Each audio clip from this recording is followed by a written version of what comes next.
In a quiet laboratory, two clocks sit almost side by side. They are so precise that they can notice differences too small for the human body to feel too small for ordinary life to care about. And yet if one of those clocks is raised just a little higher than the other, it begins to drift. Not because it is broken, not because someone touched it, but because time itself is no longer passing in exactly the same way.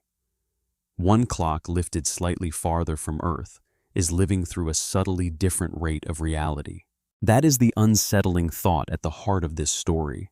We speak of time as though it were the simplest thing in the world. We ask what time it is. We agree to meet at a certain hour. We imagine that while 1 second passes for us, that same second is passing everywhere else as well. It feels natural to believe this. It feels almost impossible not to. Human life is built from that confidence. Sleep and waking work and memory, sunrise and aging, all seem to unfold inside one shared current. Time appears to move around us like an invisible river that carries everyone forward together. But the universe is not nearly so obliging. The deeper physics looked, the stranger the answer became. Motion can alter time. Gravity can alter time. Distance and light can fracture the very idea of a shared present. The thing we call now begins to loosen in the hands. The thing we call a clock begins to look less like a window into universal truth, and more like a local witness measuring only the path it has taken through the world. Even the sky above us is not shown to us in one single cosmic moment, but in layers of delayed light arriving from different ages of the universe at once. Tonight, we are going to follow that realization slowly and let it unfold the way it once unfolded for science itself. Not as a trick and not as a piece of science fiction, but as a quiet correction to one of our deepest assumptions. If time feels so stable, so shared, and so immediate within ordinary life, why does the universe refuse to keep it that way? And if there is no single clock running everywhere at once, what exactly is it that we have been living inside all along? Before time became a scientific problem, it was a practical comfort. It lived in small, repeatable things. The pale light that entered a room before sunrise. The warmth that slowly reached a courtyard wall. The bell that sounded across a town and told bakers, laborers, merchants, and children that the day had begun. Long before anyone tried to measure a second with extraordinary precision, human beings were already living inside patterns that felt stable enough to trust. Morning followed night. Winter gave way to spring. Shadows shortened toward noon and lengthened again toward evening. A child grew taller. A field ripened. A face in the mirror changed so gradually that the change could only be noticed by memory. Time in this older and more intimate sense did not need explanation. It was not something most people would have imagined questioning. It was the background against which life unfolded. It felt shared because it was woven into shared conditions. The same dawn touched the same village. The same season pressed itself upon the same harvest. The same darkness returned at the end of the day. In that world, time seemed less like a mystery than a companion. It was invisible, dependable, and common to everyone. Even now, after centuries of science and technology, that older intuition still lingers beneath everything else.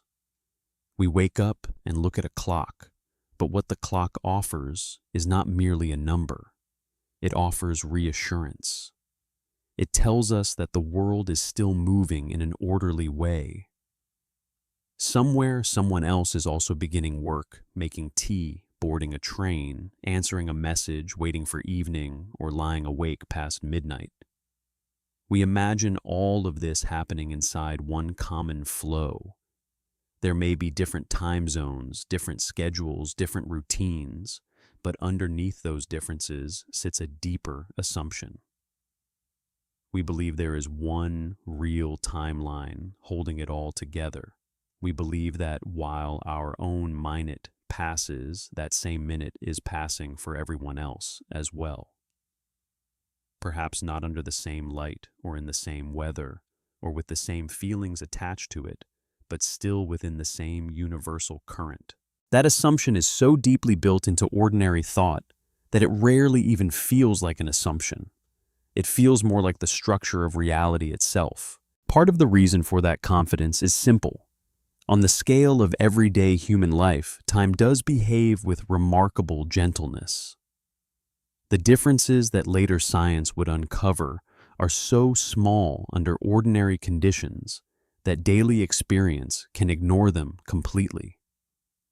A person walking through a market, a family eating supper, a fisherman watching the sky darken above the water, an office worker glancing at the hour on a screen, none of them needs to worry that motion and gravity are quietly shaping the rate at which time passes. Human life is lived in a narrow band of speeds, distances, and gravitational conditions. Inside that narrow band, the world is kind to our intuition. It allows us to act as though time were a stable container, the same everywhere that matters to us. That kindness is one of the reasons the deeper truth took so long to arrive. Nothing in ordinary life forces the mind to suspect that the universe might be withholding a master clock. On the contrary, almost everything in ordinary life encourages the opposite belief. And so, societies learn to build time not only into feeling, but into order. A village could live by the sun, by hunger, by weather, and by the habits of work. But larger societies needed greater coordination. Priests needed calendars.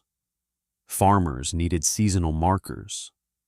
Sailors needed astronomical regularity.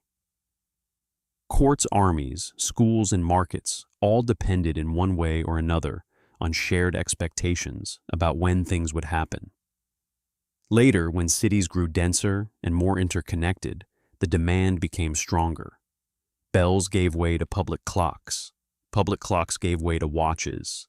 Railways and telegraph lines made local rhythms feel suddenly insufficient because the movement of people and information across distance demanded tighter forms of agreement. Time, which had once seemed to rise naturally from the day itself, became something that had to be organized with increasing care.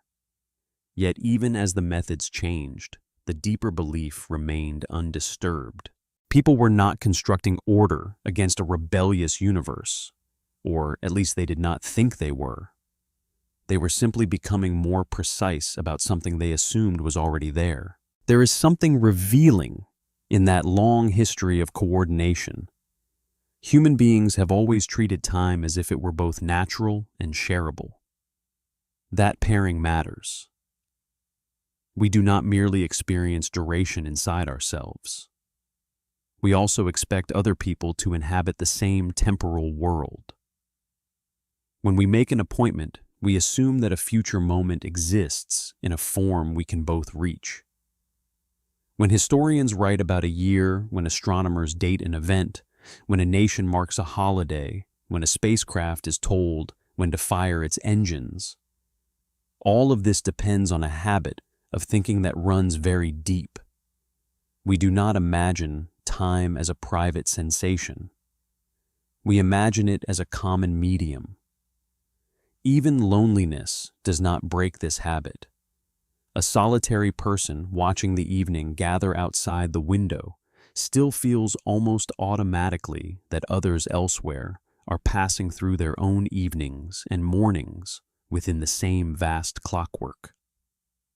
To live socially, is to be trained into this belief, and to live historically is to be trained into it even more strongly. The past feels shared, the present feels shared, the future feels shared.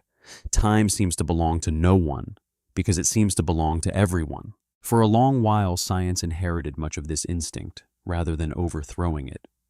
In older physics, time was often treated as the quiet stage on which everything else occurred.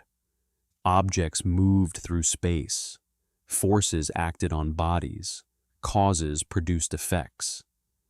But time itself was assumed to pass evenly in the background, untouched by the events it contained. It was not yet imagined as something that could bend, stretch, or differ from one path to another.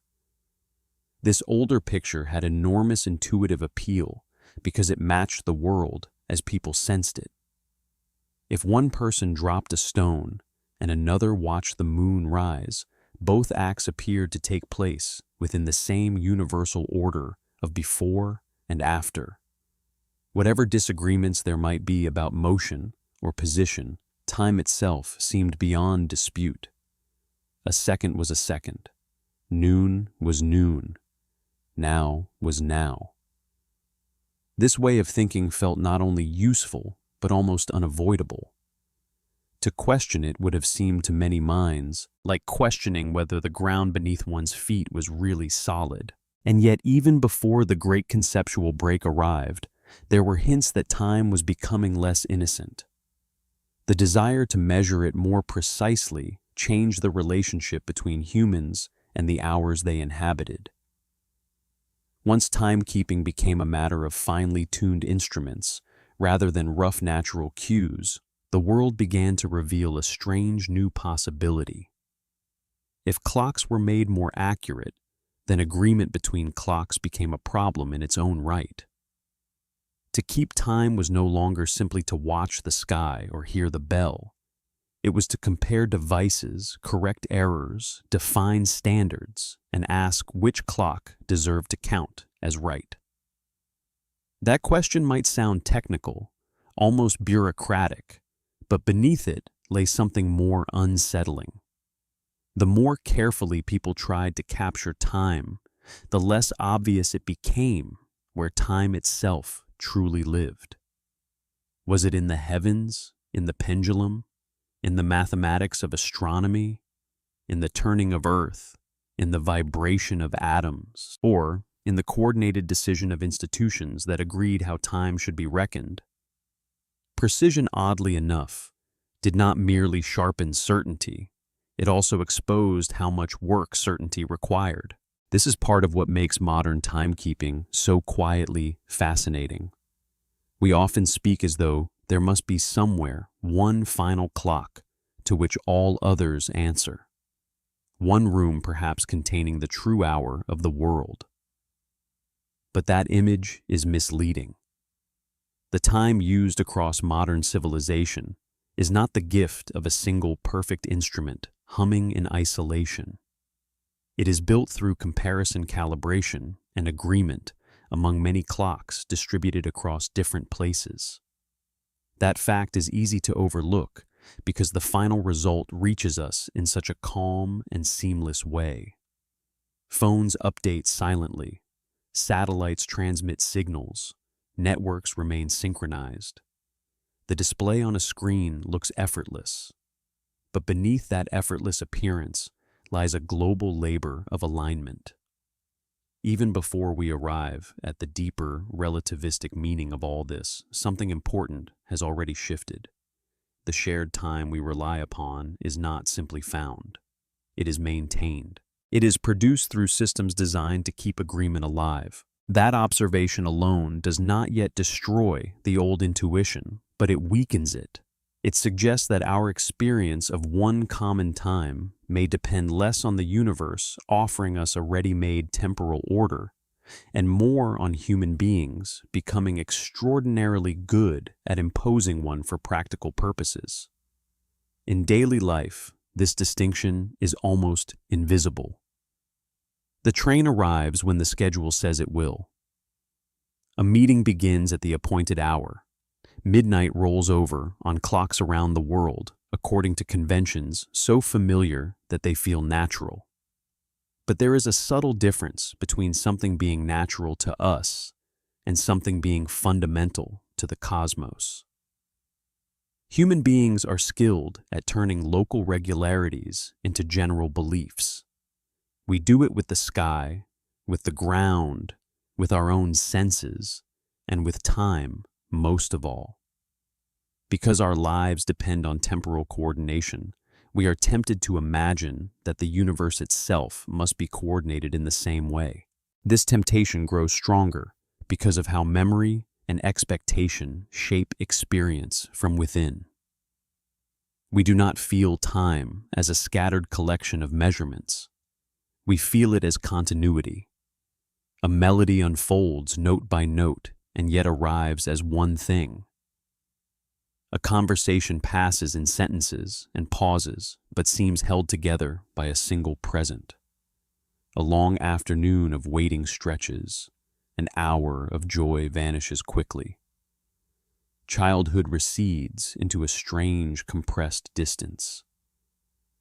Time, as lived, already comes to us as a mysterious mixture of flow and structure.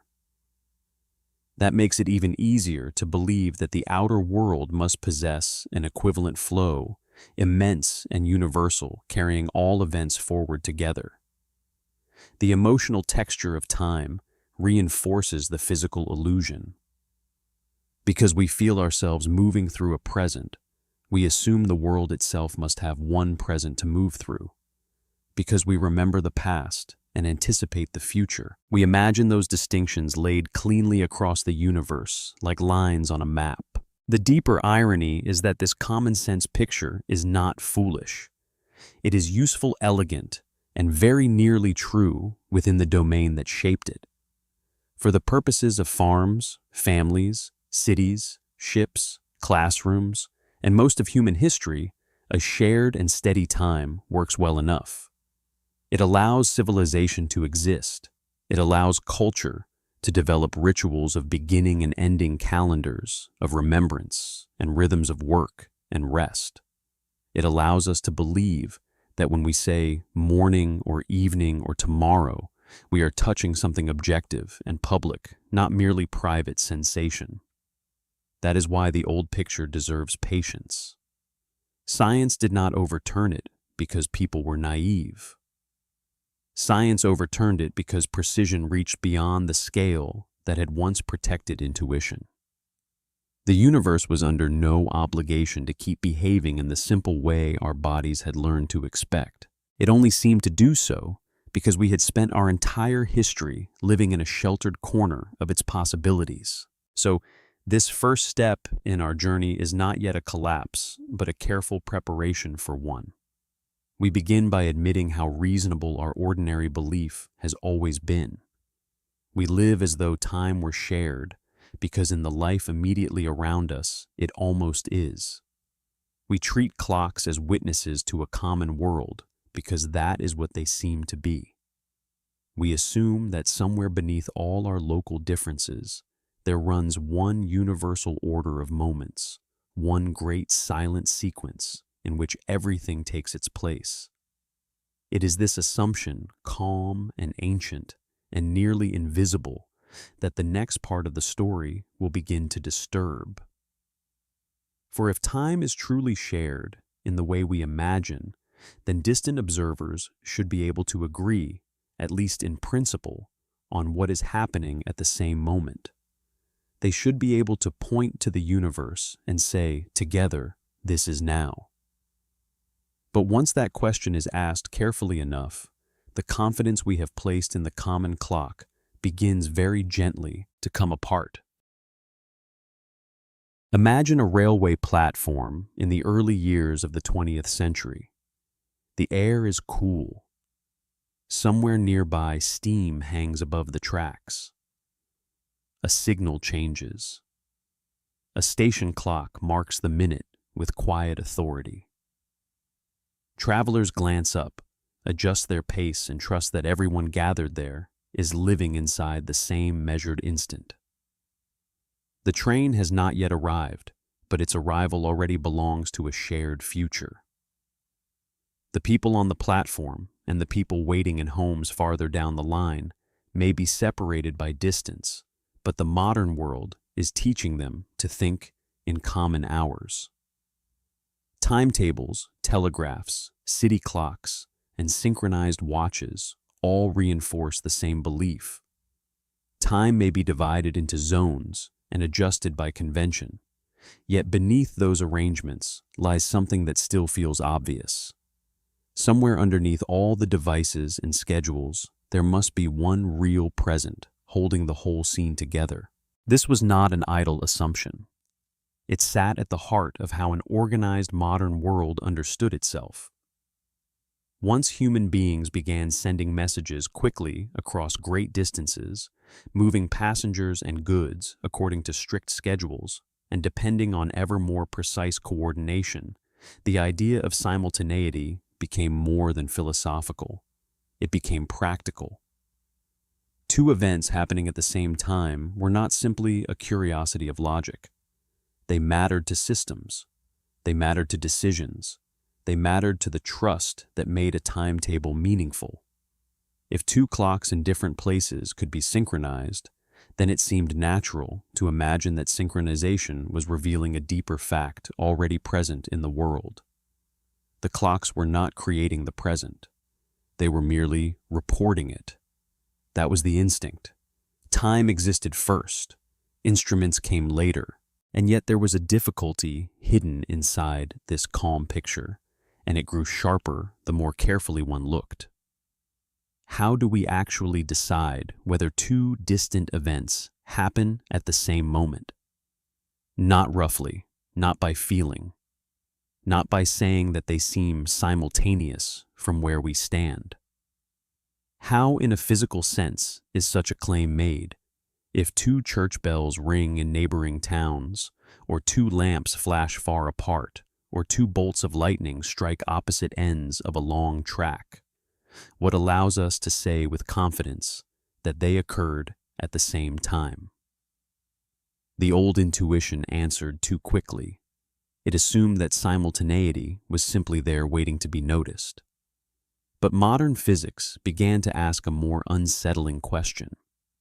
What if simultaneity is not something we discover directly, but something tied to how information travels between events and observers? That question becomes stranger the moment light enters the story.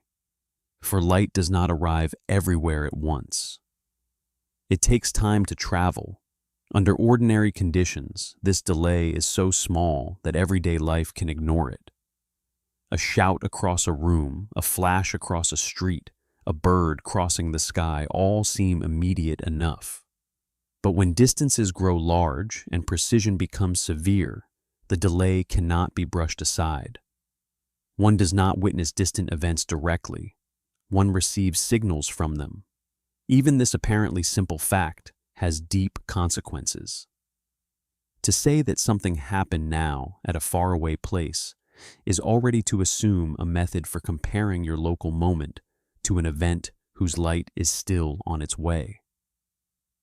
The present, which felt so immediate and whole, begins to depend on how signals move and how observers define agreement. This is where Albert Einstein, still a young patent clerk in 1905, made one of the quietest and most devastating moves in the history of thought. He did not begin by trying to make time mysterious. He began by taking seriously two principles that seemed increasingly difficult to avoid. One was that the laws of physics should look the same in all inertial frames for observers moving steadily without acceleration. The other was that the speed of light in vacuum is the same for all such observers, regardless of the motion of the source or the observer. Those ideas stated plainly do not sound like an assault on common sense. They sound almost modest. But when pursued carefully, they begin to pull apart assumptions that had sat undisturbed for centuries. If light keeps the same speed for different observers, then the comparison of distant events can no longer rest on the old picture of a universal background time. To feel the force of this, it helps to stay with the railway world that so often accompanied early explanations of relativity. Imagine a very long train moving smoothly along the track. At the precise moment its midpoint passes the center of a platform, two bolts of lightning strike, one at the front end of the train and one at the rear. An observer standing on the platform, exactly midway between the strike points, sees the flashes arrive together. For that observer, the natural conclusion is that the strikes were simultaneous. The light from each end traveled equal distances and arrived at the same moment. So far, nothing seems especially strange. But now imagine an observer sitting at the midpoint inside the moving train. While the light travels, that observer is being carried forward toward the flash from the front and away from the flash from the rear. If light travels at the same speed for that observer as well, then the forward flash will meet the observer sooner than the rear flash. The flashes do not arrive together. At first, the mind tries to rescue the old picture. Perhaps the difference is only apparent. Perhaps the train observer is simply moving toward one signal and away from the other, while the real simultaneity still belongs to the platform. But relativity refuses this rescue because it does not grant the platform any special privilege. If the laws of physics are to be the same in both inertial frames, then the train observer is not merely receiving a distorted image of a deeper universal time. The disagreement runs deeper than appearance. The observers are not just seeing the same order differently. They are using equally valid frames of reference in which the distant events are related to time differently. What counts as simultaneous on the platform is not necessarily simultaneous on the train. The two lightning strikes do not belong to one universally shared present after all. This is the moment at which now begins to lose its innocence. It is tempting to imagine the present as a smooth sheet stretched across the universe, cutting through all places at once. But Einstein's reasoning shows that this sheet cannot be laid down in a single, observer-independent way. Different observers moving relative to one another divide space-time differently into past, present, and future. The word now still functions locally. It still describes the immediate texture of experience. It still has meaning within a frame. But it can no longer pretend to be one cosmic fact, encompassing all observers alike. The universe does not offer one universal present that everyone merely glimpses from different angles. Instead, the present becomes entangled with motion, with signal travel, with the geometry of observation itself. There is something deeply disorienting in that realization, because it does not merely revise a technical detail. It touches one of the quiet foundations of consciousness. Much of human experience is organized around the sense that there is one unfolding moment in which everything alive is gathered together. Even when we are separated by oceans, even when night covers one part of Earth and daylight another, we still imagine that all of us are suspended within a single global present. Relativity does not make that intuition useless, but it does reveal its limits. The shared present is a practical construction that works beautifully at human scales. It is not a final fact written into the structure of the universe. Beneath our ordinary coordination lies a reality in which distant simultaneity is not absolute but frame-dependent. This is why the discovery feels so much larger than a problem about trains or lightning. The train is only a teaching device, a calm mechanical stage on which the deeper principle becomes visible. What truly changed in 1905 was the status of time itself. In older thinking, time was often treated as the common measure under which all observers could in principle reconcile their accounts.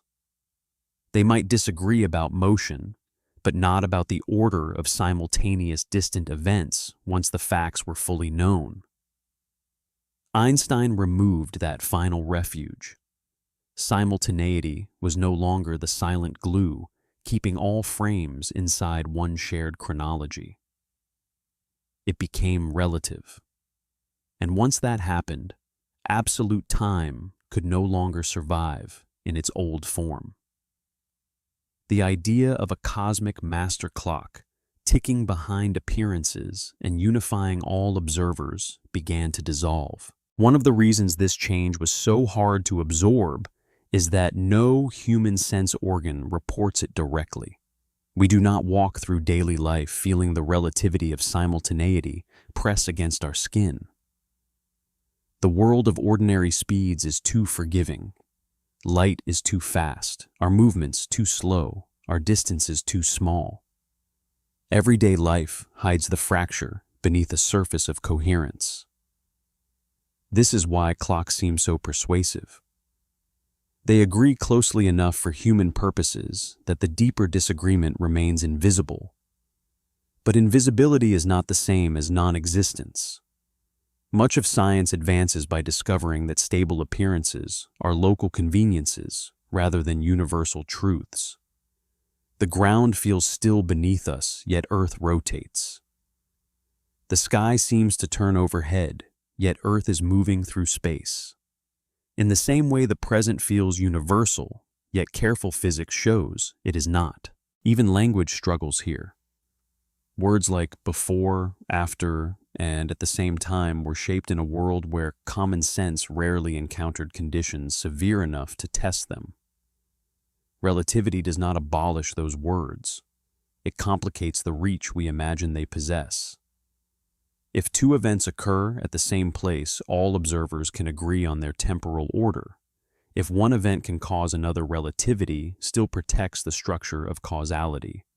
But for distant events separated in the right way, events that cannot influence each other because no signal moving at or below the speed of light can connect them in time, different observers can disagree about whether they happened simultaneously or even about which came first. This does not plunge the universe into chaos. It does something subtler. It trims away a piece of human certainty that once seemed inseparable from order. There is also a quiet beauty in how modest the starting point was. Einstein did not begin with wild speculation about impossible worlds. He began with clock signals, observers, and light. He asked what it would mean to synchronize distant clocks in a consistent way. He treated the operational details seriously enough that philosophy could no longer float above them. That seriousness is part of what gives relativity its lasting elegance. It does not ask us to accept mystery for the sake of mystery. It asks us to examine what we mean when we compare times at different places and then to follow the consequences wherever they lead. The strangeness comes not from exaggeration, but from honesty. As the years passed, the relativity of simultaneity became one of the clearest signs that modern physics had not merely corrected an old theory, but altered the grammar of reality. It was no longer enough to imagine space as one thing and time as another, each independently laid out and universally shared. The two had to be woven together into a more unified structure, later given the name space-time. Within that structure, different observers carve reality into slices of space and time according to their motion. Their measurements are not arbitrary. They are lawful. They are related by precise transformations. But they do not collapse back into the old hope of one universal now. Each observer carries a valid local account, and no hidden master perspective arrives to cancel them into a single, absolute present. For the purposes of daily life, of course, the ancient illusion survives almost intact. It must. Human beings cannot conduct ordinary existence by constantly reciting the limits of simultaneity. We wake, plan, remember, and wait as though the present were one. We speak to one another using the language of common time because it works. A shared now is part of the emotional architecture of life. It allows conversation, ritual, history, and expectation to feel coherent. Relativity does not demand that we abandon these habits and practice. It asks only that we stop mistaking their usefulness for universal truth. The map remains valuable, but the territory is stranger than the map suggests.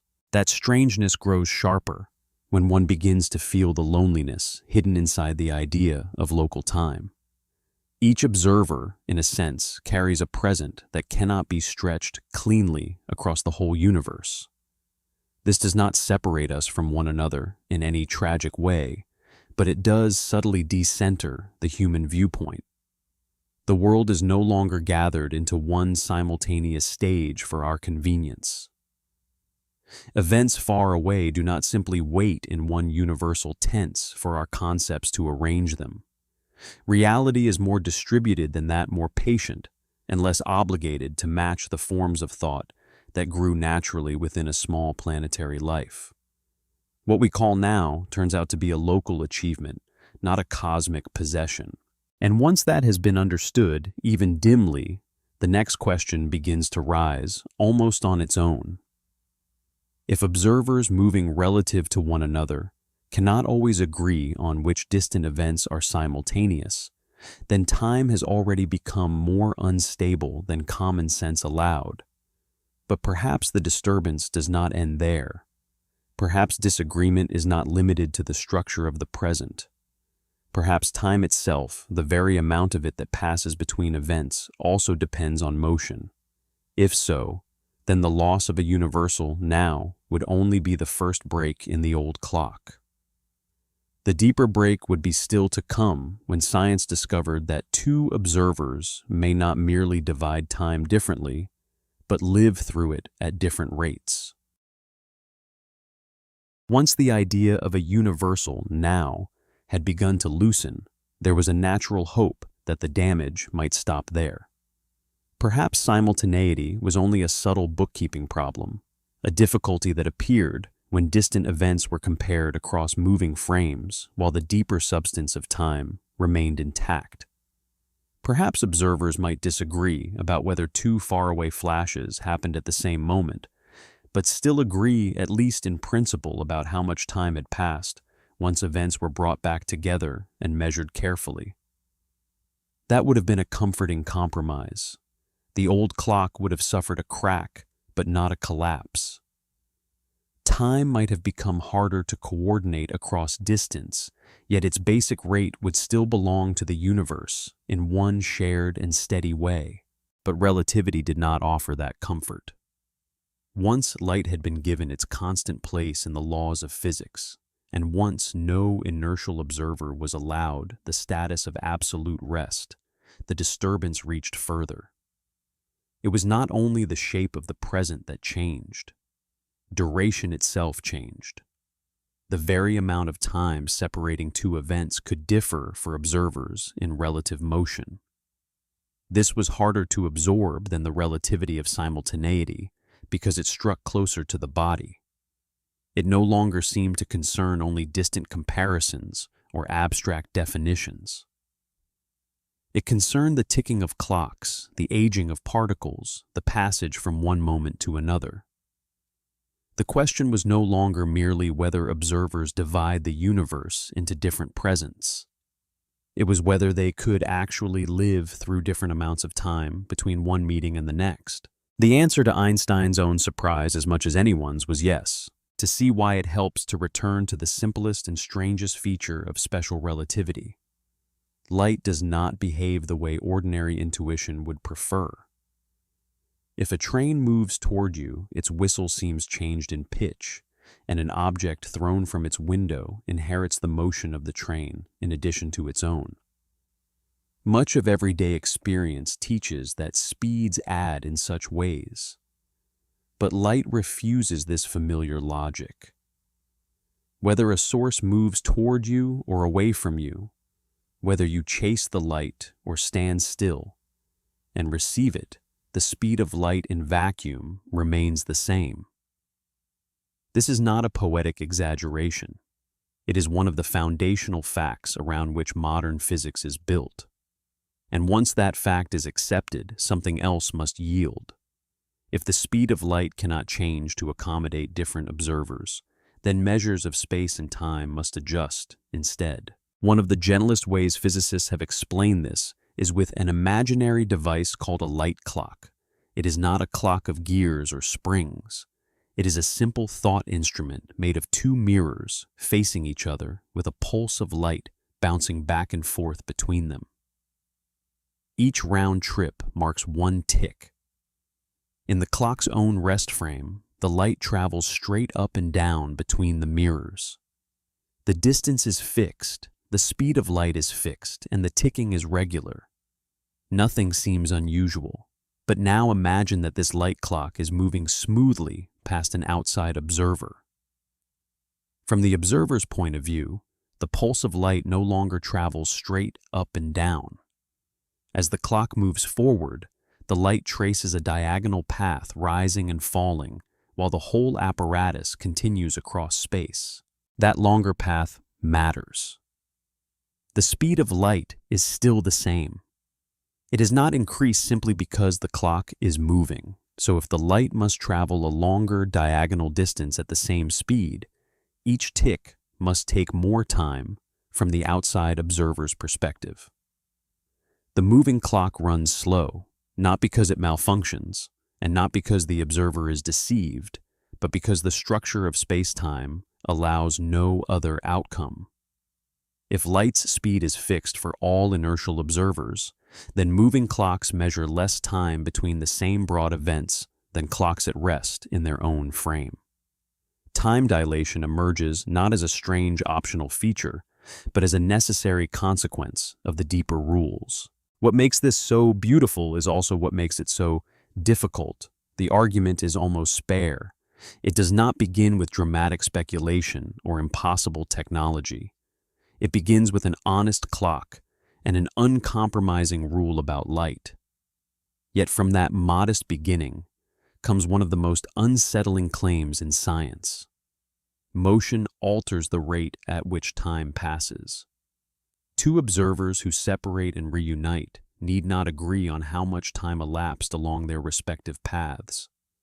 Time ceases to be the one quantity that remains untouched by movement. Instead, it becomes entangled with movement so deeply that a clock's reading depends on the path it has taken through space-time. For many people, first encountering this idea, the mind reaches for resistance. Surely the effect must be only apparent, only a matter of how one observer sees another. Surely each person can say the other's clock is slow, and the result is just a symmetrical description without deeper meaning. In part, that instinct is understandable. Special relativity does indeed allow inertial observers in relative motion to regard each other's clocks as running slow when comparing them carefully within their own frames. But the theory is not a trick of perspective. When world lines differ and are later brought into direct comparison, the differences become real and measurable. This is not like two paintings of the same landscape from different angles. It is more like two travelers who have taken genuinely different routes through reality and whose clocks carry the memory of those routes. Here the language of proper time becomes quietly important, even if the phrase itself need not be repeated too often in a documentary. Each clock measures the time along its own path.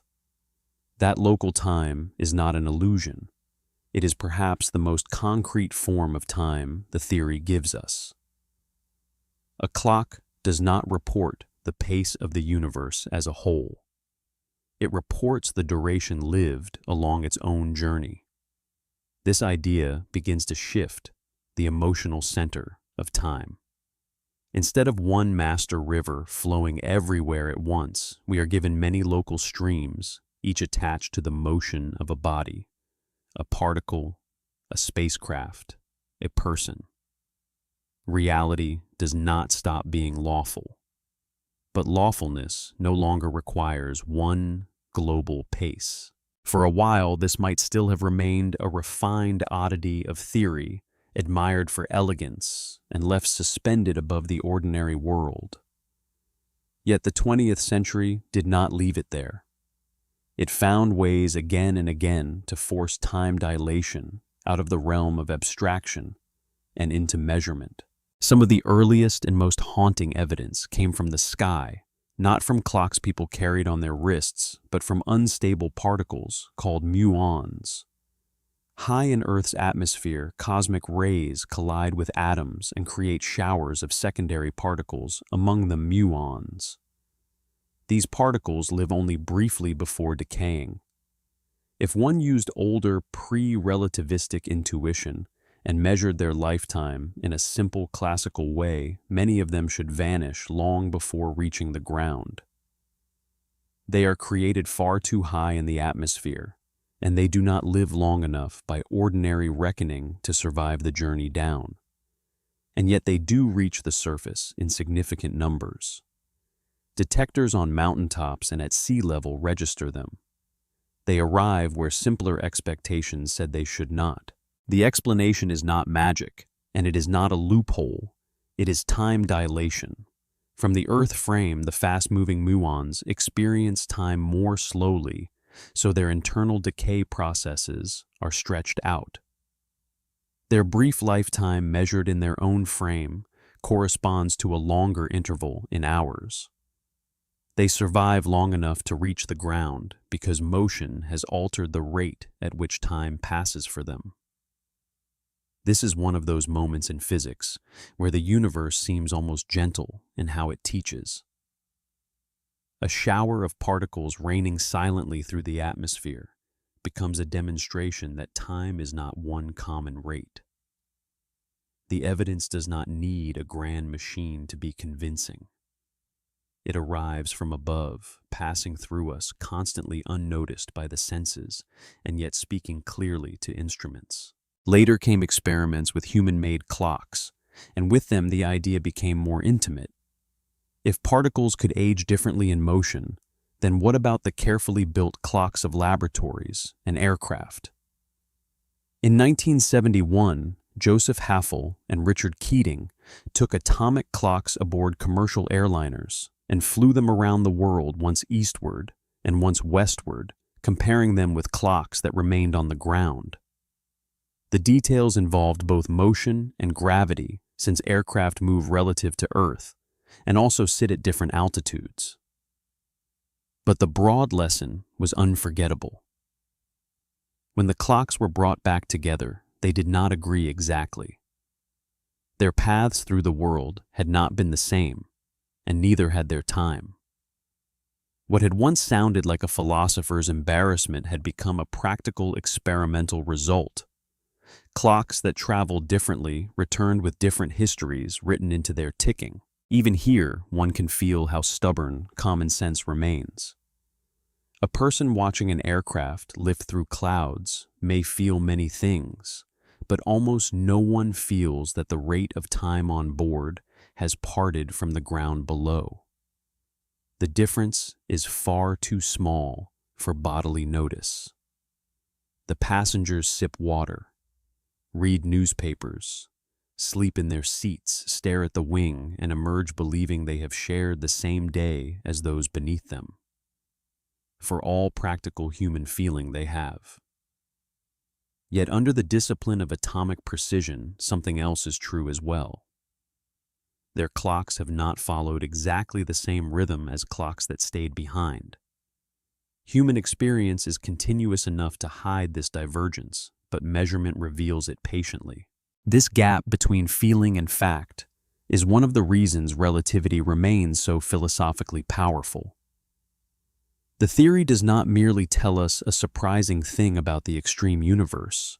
It tells us that the fabric of ordinary reality contains differences too fine for intuition to register, yet too real for science to ignore. We live inside approximations that work beautifully at our scale. The tragedy, if one wishes to call it that, is only that our confidence was larger than our scale justified. The deeper truth was always there, modestly waiting behind the surface coherence of daily life. It is tempting at this point to leap immediately toward the famous twin paradox because popular imagination has clung to it for good reason. One sibling leaves Earth at enormous speed, turns around, and returns younger than the sibling who stayed behind.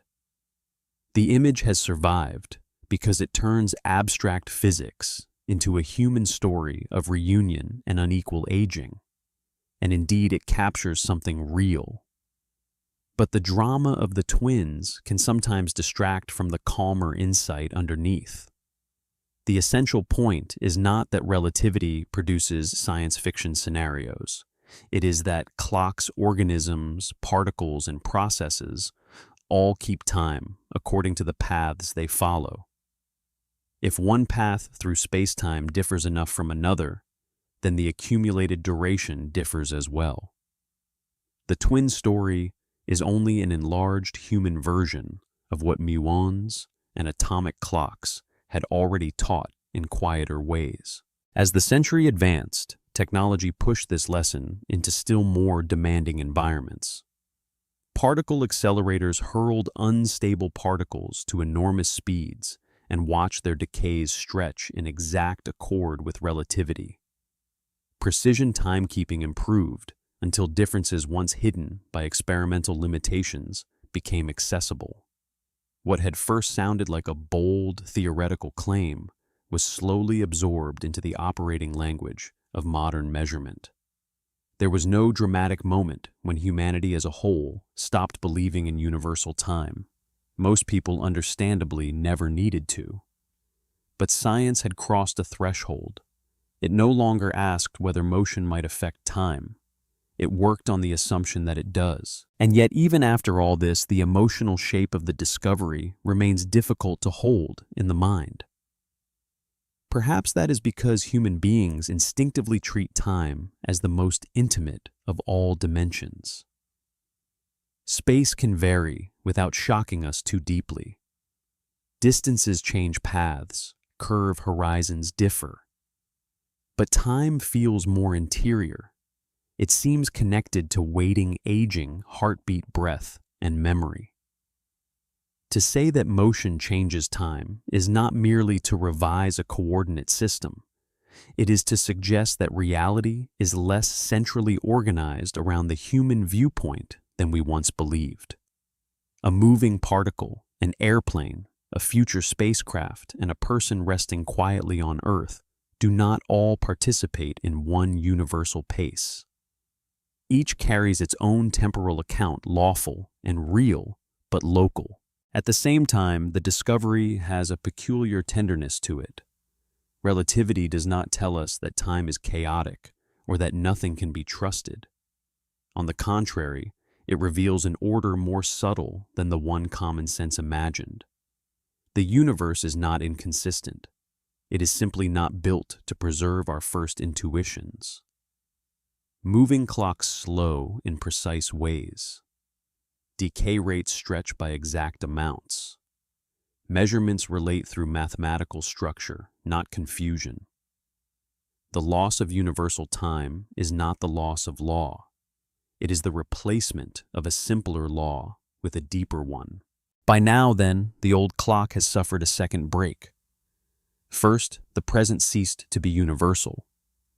Distant simultaneity became frame-dependent, and now could no longer stretch unchanged across all observers. Then the rate of time itself became local to the path taken through motion. A clock was no longer the mouthpiece of one hidden cosmic schedule. It was a faithful witness to its own journey. This was already enough to overturn centuries of intuition. But the story was still not complete. For motion, as strange as it was, turned out not to be the only thing that could alter time. There remained another influence, one more familiar than light, and yet more mysterious in its implications. Human beings had always known gravity as the force that pulls rain downward, presses feet against the ground, and keeps planets in their courses. But the next great step would show that gravity does more than pull objects through space. It reaches into the pacing of time itself. And when that realization arrived, the moving clock would be joined by something even stranger, the heavy world quietly waiting every second. By the time motion had been allowed to alter time, the old confidence in a universal clock had already been badly shaken. Still, there was room for one last hope. Perhaps time changed only under special conditions, only when things moved very fast relative to one another, only when reality was forced into unusual states far beyond the calm scale of ordinary life. In that case, the human intuition of steady shared time would still remain mostly intact. Motion might disturb the clock, but the world itself, the ground beneath us, the mountains, the rooms where clocks sat quietly on tables might still preserve one common pace. That would have been a comforting boundary. The strangeness would belong to speed. The still world would remain safe. But the next step in the story removed that safety too. Gravity, it turned out, does not merely guide falling bodies and circling planets. It also reaches into the rhythm of time. A clock deeper in a gravitational field does not keep pace with a clock farther from the source of that gravity. The difference is small under ordinary earthly conditions, so small that human life passes without sensing it. Yet small is not the same as absent. The effect is real. A second near a massive body is not exactly the same kind of second as one measured farther away. Time itself is unevenly weighted by the structure of the world. To understand why this was so startling, it helps to remember how gravity had long been imagined. In the older picture, gravity was a force acting through space. Planets pulled on one another. Objects fell toward Earth. The moon remained in orbit because it was continually falling around us. This vision was powerful, elegant, and successful. It described the visible architecture of the solar system with astonishing accuracy. But it still left time untouched in the background, the same silent container for all events. Einstein's great move in general relativity was not simply to improve the mathematics of gravity, it was to transform the stage itself. Space and time were no longer passive arenas in which matter moved. Matter and energy shaped the geometry of space-time, and motion through that geometry was what gravity looked like from within. This is one of those scientific ideas that can become less understandable when explained too quickly, so it is worth approaching it gently. Imagine not a force reaching invisibly across emptiness, but a world in which the presence of mass changes the structure through which clocks and objects move.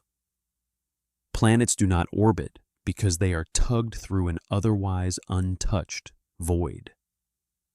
They follow paths through a curved space-time. In that curved structure, not only trajectories through space, but the rate of time itself depends on position. Clocks closer to a massive body run more slowly than clocks farther away. Gravity does not merely direct motion, it changes duration. There was something almost unbearable in the quietness of that claim. Speed had at least carried a certain drama. Trains, particles, aircraft, future spacecraft, all of these seemed active enough to deserve strange consequences. But gravity is intimate. It is the weight of your body in a chair. It is rain falling through evening air. It is the familiar downwardness of life on Earth. To discover that this ordinary presence also shapes time meant that the strangeness had descended fully into the world of stillness. One did not need to chase light across the cosmos to fall out of step with another clock. One needed only to stand at a different height in the same gravitational field. Einstein saw the first clue through what has often been called the equivalence principle, though the phrase can sound more forbidding than the idea itself. The insight began with a comparison between gravity and acceleration. If you are in a closed elevator and feel yourself pressed to the floor, how do you know whether you are resting in a gravitational field or being accelerated upward through empty space? Locally, the experiences can mimic one another. That resemblance suggested something profound. Gravity was not simply another force among forces. It was bound up with the very structure of space-time and the way motion is experienced within it. Once this perspective took hold, it became natural, or as natural as such a thing can be, that clocks in different gravitational conditions would not agree. A clock lower in a gravitational field, closer to a massive object, ticks more slowly than one higher up. The effect on Earth is tiny, but it is there. A clock on a mountain and a clock at sea level do not keep exactly the same time. Over the span of ordinary human attention, the difference hides beneath notice. Yet if the clocks are good enough, and modern clocks are astonishingly good, the disagreement emerges. One need not speak in metaphors. One can measure it. Time is physically affected by where a clock lives in a gravitational landscape. Long before the most precise modern clocks were built, physicists began devising ways to test whether this strange conclusion truly belonged to nature. Among the most famous early confirmations was the Pound-Rebka experiment at Harvard in 1959 and 1960. It did not involve rockets or deep space. It unfolded inside a building using gamma rays sent between different heights. The principle was subtle but decisive. If gravity affects time, then light climbing upward out of a gravitational field should show a corresponding shift in frequency. That shift was tiny, almost absurdly small, but it was found. A theory that had once sounded like a grand rearrangement of thought now touched laboratory measurement. The world inside a tower became enough to reveal that gravity was altering the structure of time itself. There is something deeply satisfying in that image. A revolution that changed the cosmos being tested not in some distant abyss, but in a human-scale vertical space. It reminds us that the universe does not divide itself according to our categories of ordinary and extraordinary. What is true near black holes is true here too, only gentler. The towering effects of strong gravity are not separate laws. They are amplifications of a principle already present in the everyday world. A clock raised upward, even a little, is already moving into a slightly different rate of time. As clocks improved, the evidence became more intimate still. By the early 21st century, physicists at places like NIST and JILA could compare atomic clocks so precise that differences once lost in noise came clearly into view. A change in height of only tens of centimeters was enough to matter. Later, even millimeter-scale differences could be detected. One of the more arresting public ways this was described was to say that your head is slightly older than your feet. It sounds like a line invented for wonder, but it is merely the plain consequence of gravitational time dilation on a small planet. The top of your body is a little farther from Earth's center than the bottom. The difference is unimaginably tiny in human terms, but real enough for sensitive clocks to register. The universe is keeping more delicate accounts than common sense ever guessed. This is where gravity's effect on time becomes almost poetic in spite of itself. Not because physics is becoming metaphorical, but because reality is revealing an unfamiliar tenderness of structure. The house on the hill and the house in the valley are not merely arranged differently in space. They inhabit slightly different rates of time. A satellite circling high above Earth and a receiver on the ground are not only separated by altitude and motion. Their clocks are caught in a subtle negotiation between special and general relativity, between the slowing caused by speed and the speeding caused by weaker gravity higher up. Time is no longer a universal backdrop. It has become a landscape. And like any landscape, it can no longer be described adequately by one flat line. This matters because general relativity did not merely add one more complication to physics. It changed the emotional meaning of clocks. Earlier, a clock could still be imagined as a neutral witness to one universal flow, even if synchronization across distance had become difficult and motion had begun to interfere. But once gravity itself changes the rate of time, the idea of neutrality becomes impossible to maintain. A clock does not float above the universe, reporting its one true hour. A clock is embedded in the world, and the world reaches into its ticking. Height matters. Mass matters. Gravitational depth matters.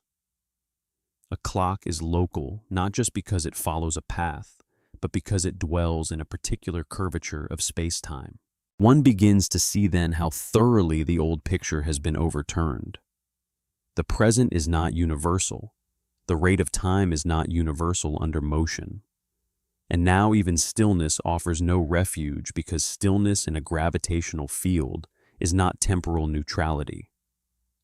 Two clocks can sit quietly in different places and yet fall out of step simply because the world beneath them is not temporally uniform.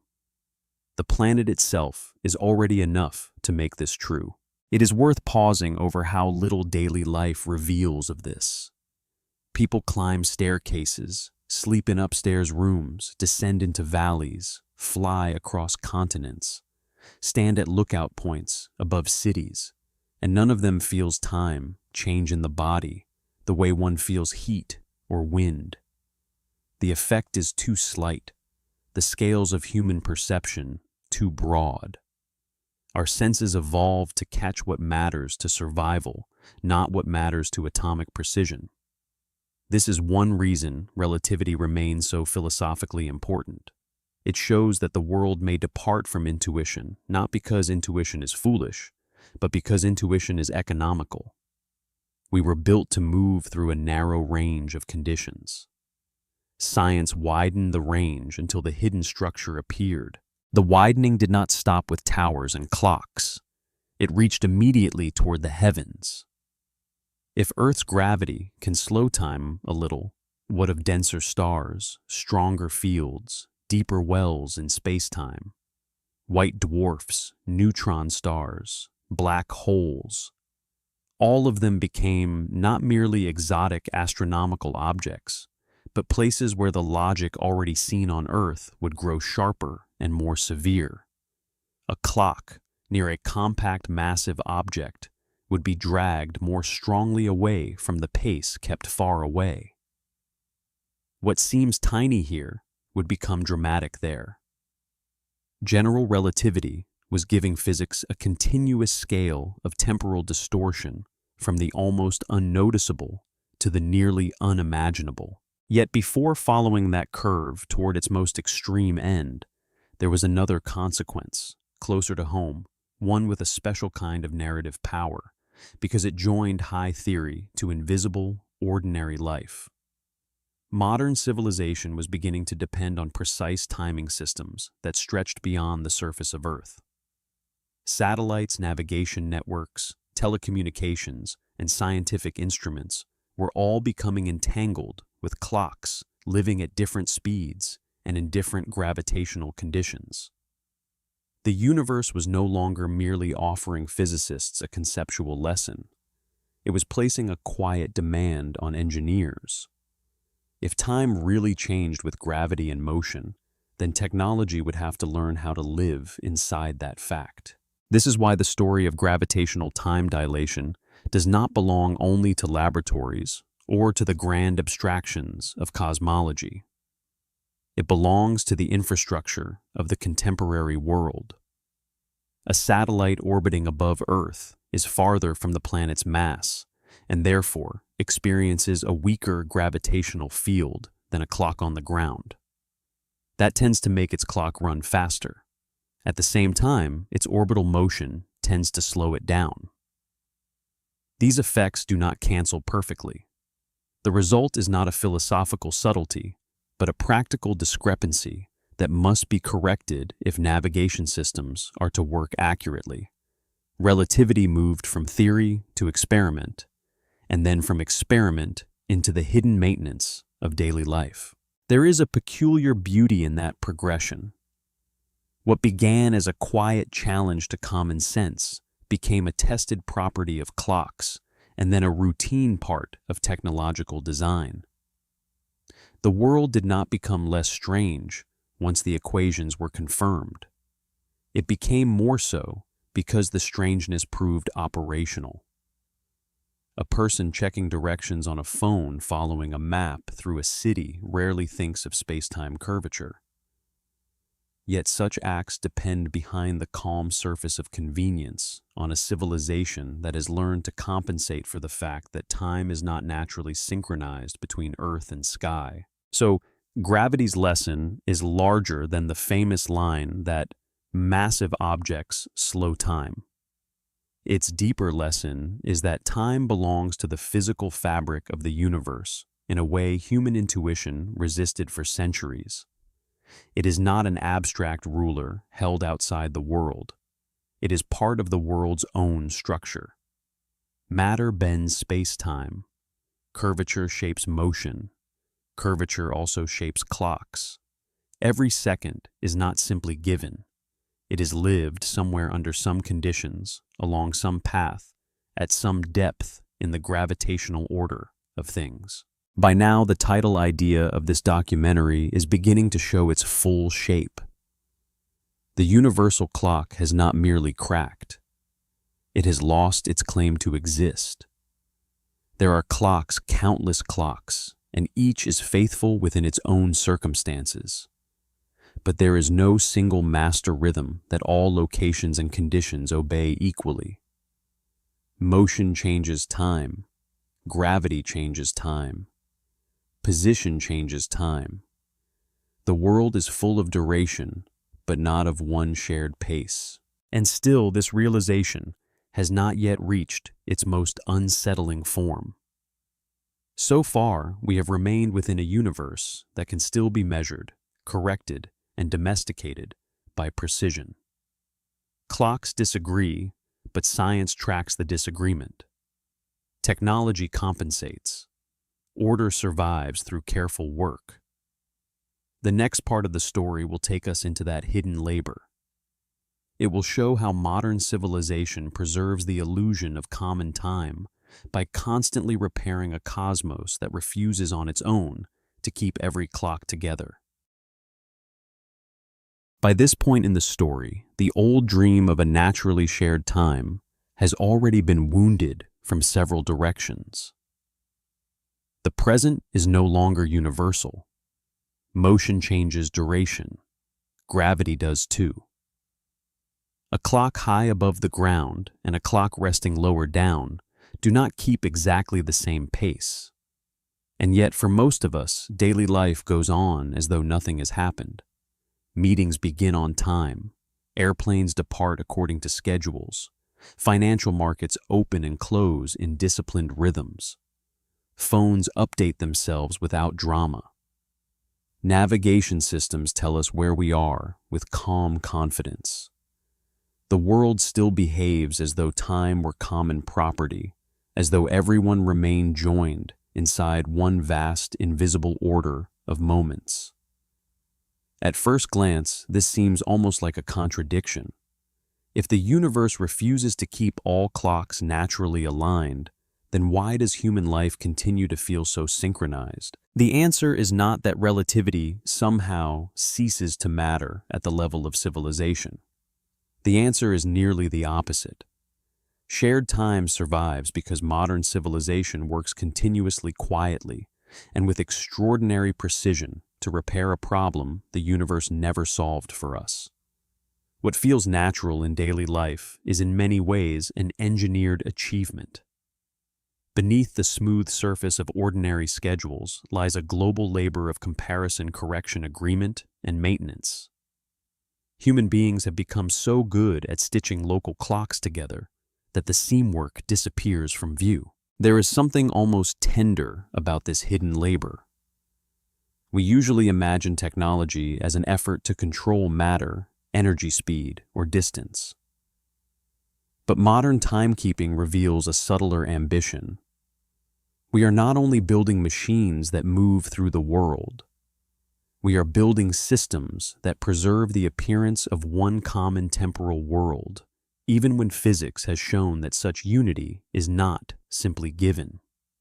Every train arriving at the right minute, every digital timestamp, every position calculated from orbit depends on a civilization that has learned not to trust time in its old innocent form. To appreciate how unusual this is, it helps to step back and remember what a clock once meant. In older life, a clock was a local authority. A tower clock told a town what hour it was. A watch told its owner when to leave home. Agreement between clocks mattered, of course, but not with the microscopic severity demanded by the modern world. If one village ran a little ahead of another, very little collapsed. The scale of coordination was smaller. Human beings lived mostly inside regional rhythms, and the sky itself could still help anchor the day. But as the world became more densely connected, more dependent on fast communication, long-distance travel, electronic systems, and later satellites, the tolerance for disagreement narrowed.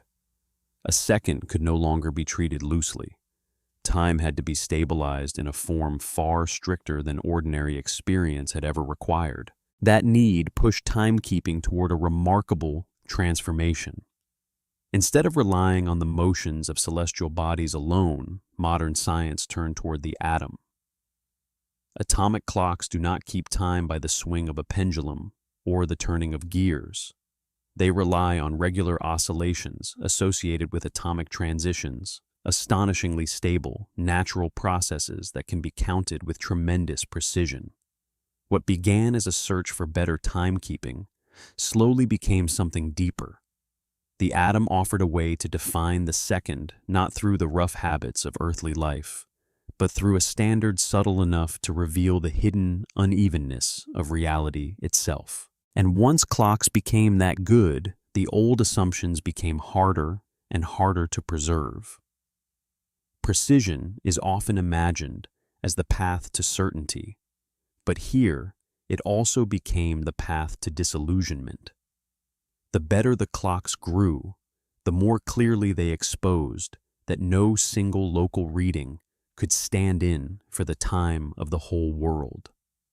A clock in one place was not merely more accurate than a clock in another.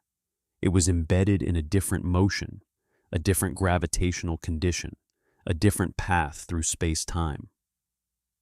If the modern world wanted something like a common time, it could no longer expect nature to present one automatically.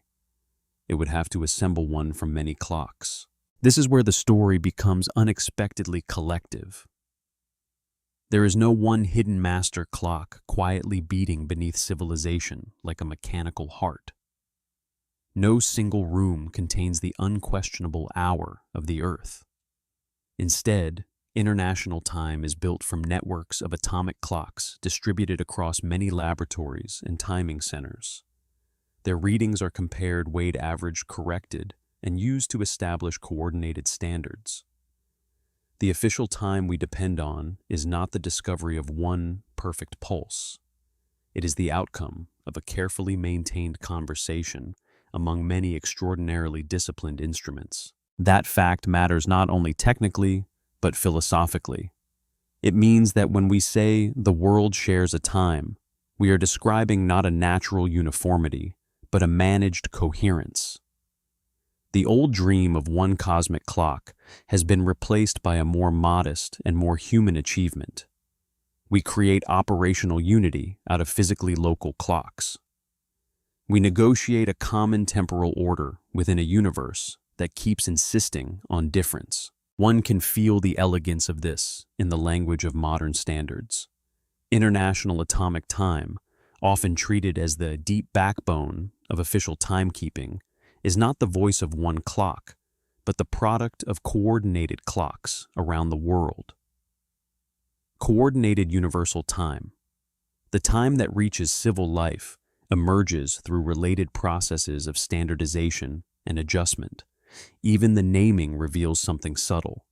These systems do not claim to be the metaphysical heartbeat of the cosmos. They are reference frameworks carefully sustained, allowing science, navigation, communication, and society to function coherently. They are triumphs of coordination, not revelations of a universal present. And yet the universe continues to resist even this quiet human order. It resists not by chaos, but by law. The same relativity that transformed our understanding of time also reaches directly into the workings of these systems. A clock in motion will not keep the same pace as one at rest in a different frame. A clock higher in Earth's gravitational field will not keep the same pace as one deeper down. This is no longer just a matter for thought experiments or laboratory demonstrations. The moment our timing systems leave the surface of Earth and enter orbit, the problem becomes practical. The sky itself begins to drift out of step with the ground. Satellite navigation is perhaps the most elegant example of this hidden repair work, because it has become so ordinary that people rarely stop to wonder how precarious its success really is. A navigation system depends on knowing how long signals take to travel from satellites to receivers. The position of a person on a road, a ship at sea, or an aircraft above clouds can be calculated because time and distance are tightly bound together by the speed of light. But this only works if the clocks involved are extraordinarily well behaved. The satellites must know what time they think it is. The system on the ground must compare that with great care. Tiny discrepancies matter. A very small error in timing becomes a large error in position. Now the deeper strangeness returns. The clocks aboard satellites are not living under the same conditions as clocks on Earth. They are moving rapidly in orbit, which by special relativity tends to slow their time. But they are also farther from Earth's mass, where gravity is weaker, which by general relativity tends to speed their time up. These effects do not vanish. They pull in different directions, and the balance matters. If engineers ignored relativity and treated all clocks as though the old universal time still existed naturally, the system would not remain accurate. The elegant confidence of modern navigation would begin to fail. There is something almost astonishing in that. Millions of people move through their days depending on devices that would grow unreliable if human beings had refused to believe Einstein.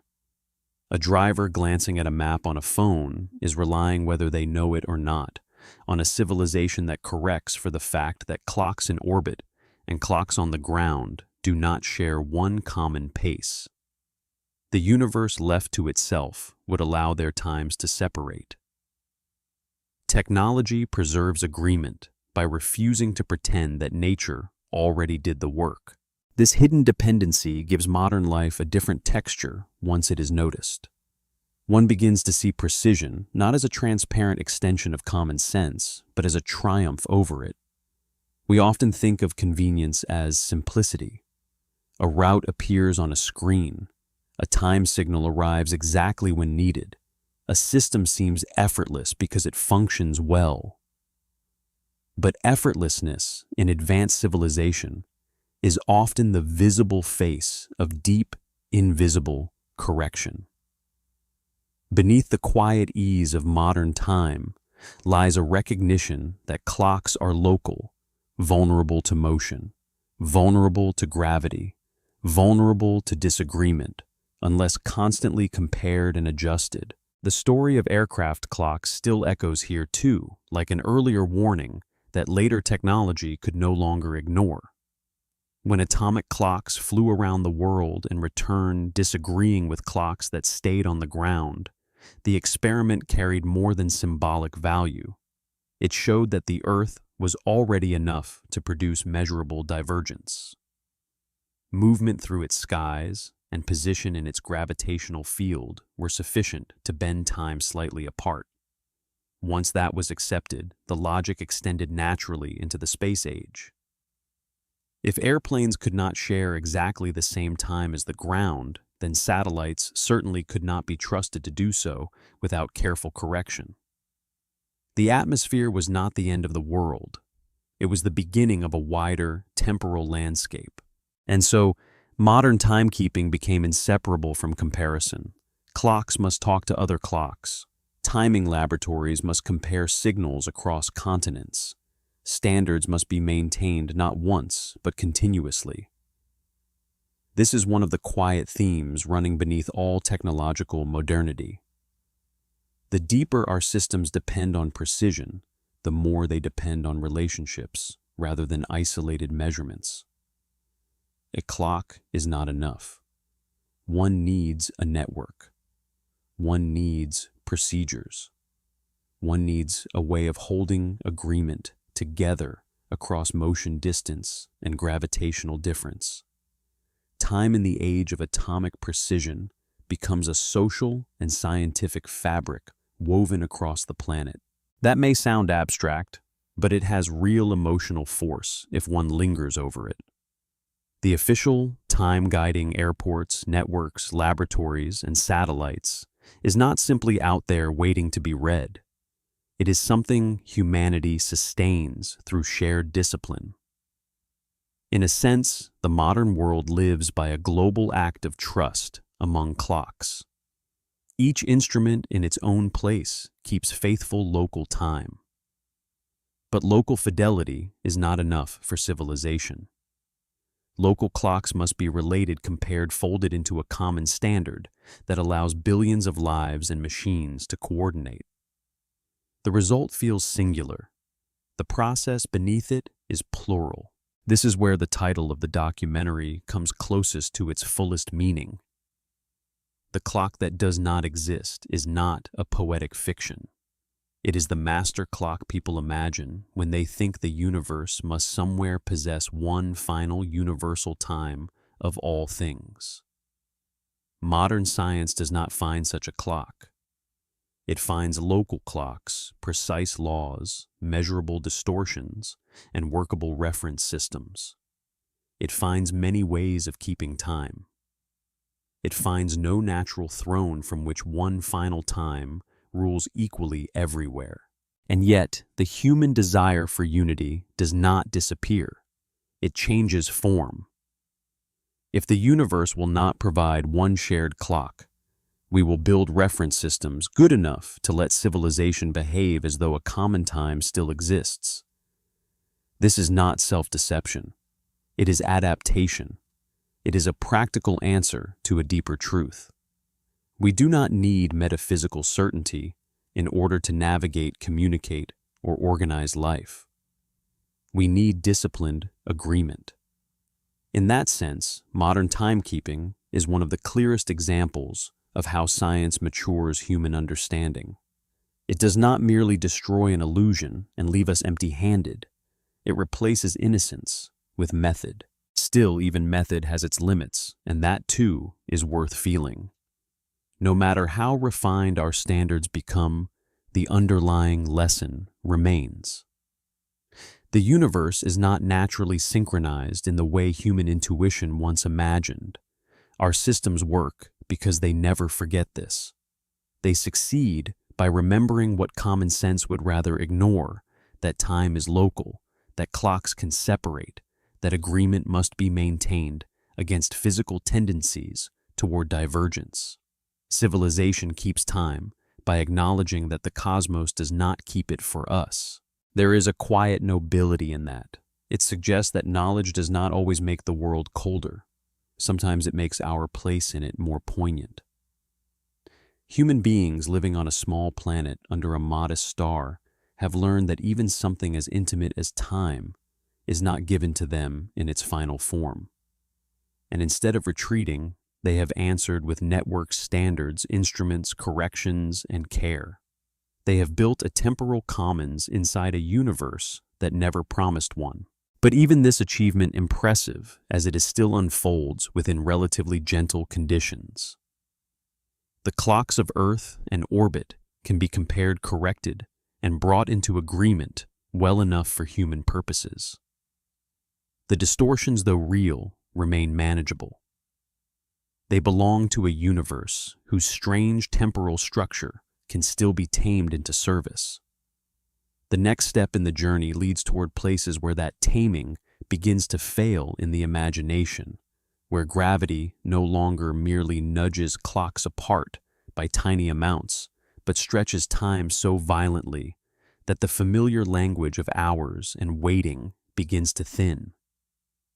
For the logic we have followed from clocks, airplanes, and satellites does not end above the atmosphere. It continues outward and downward into the darkest gravitational wells the universe can make, where time does not merely drift, it nearly stops. At first, black holes can seem like a dangerous change of genre.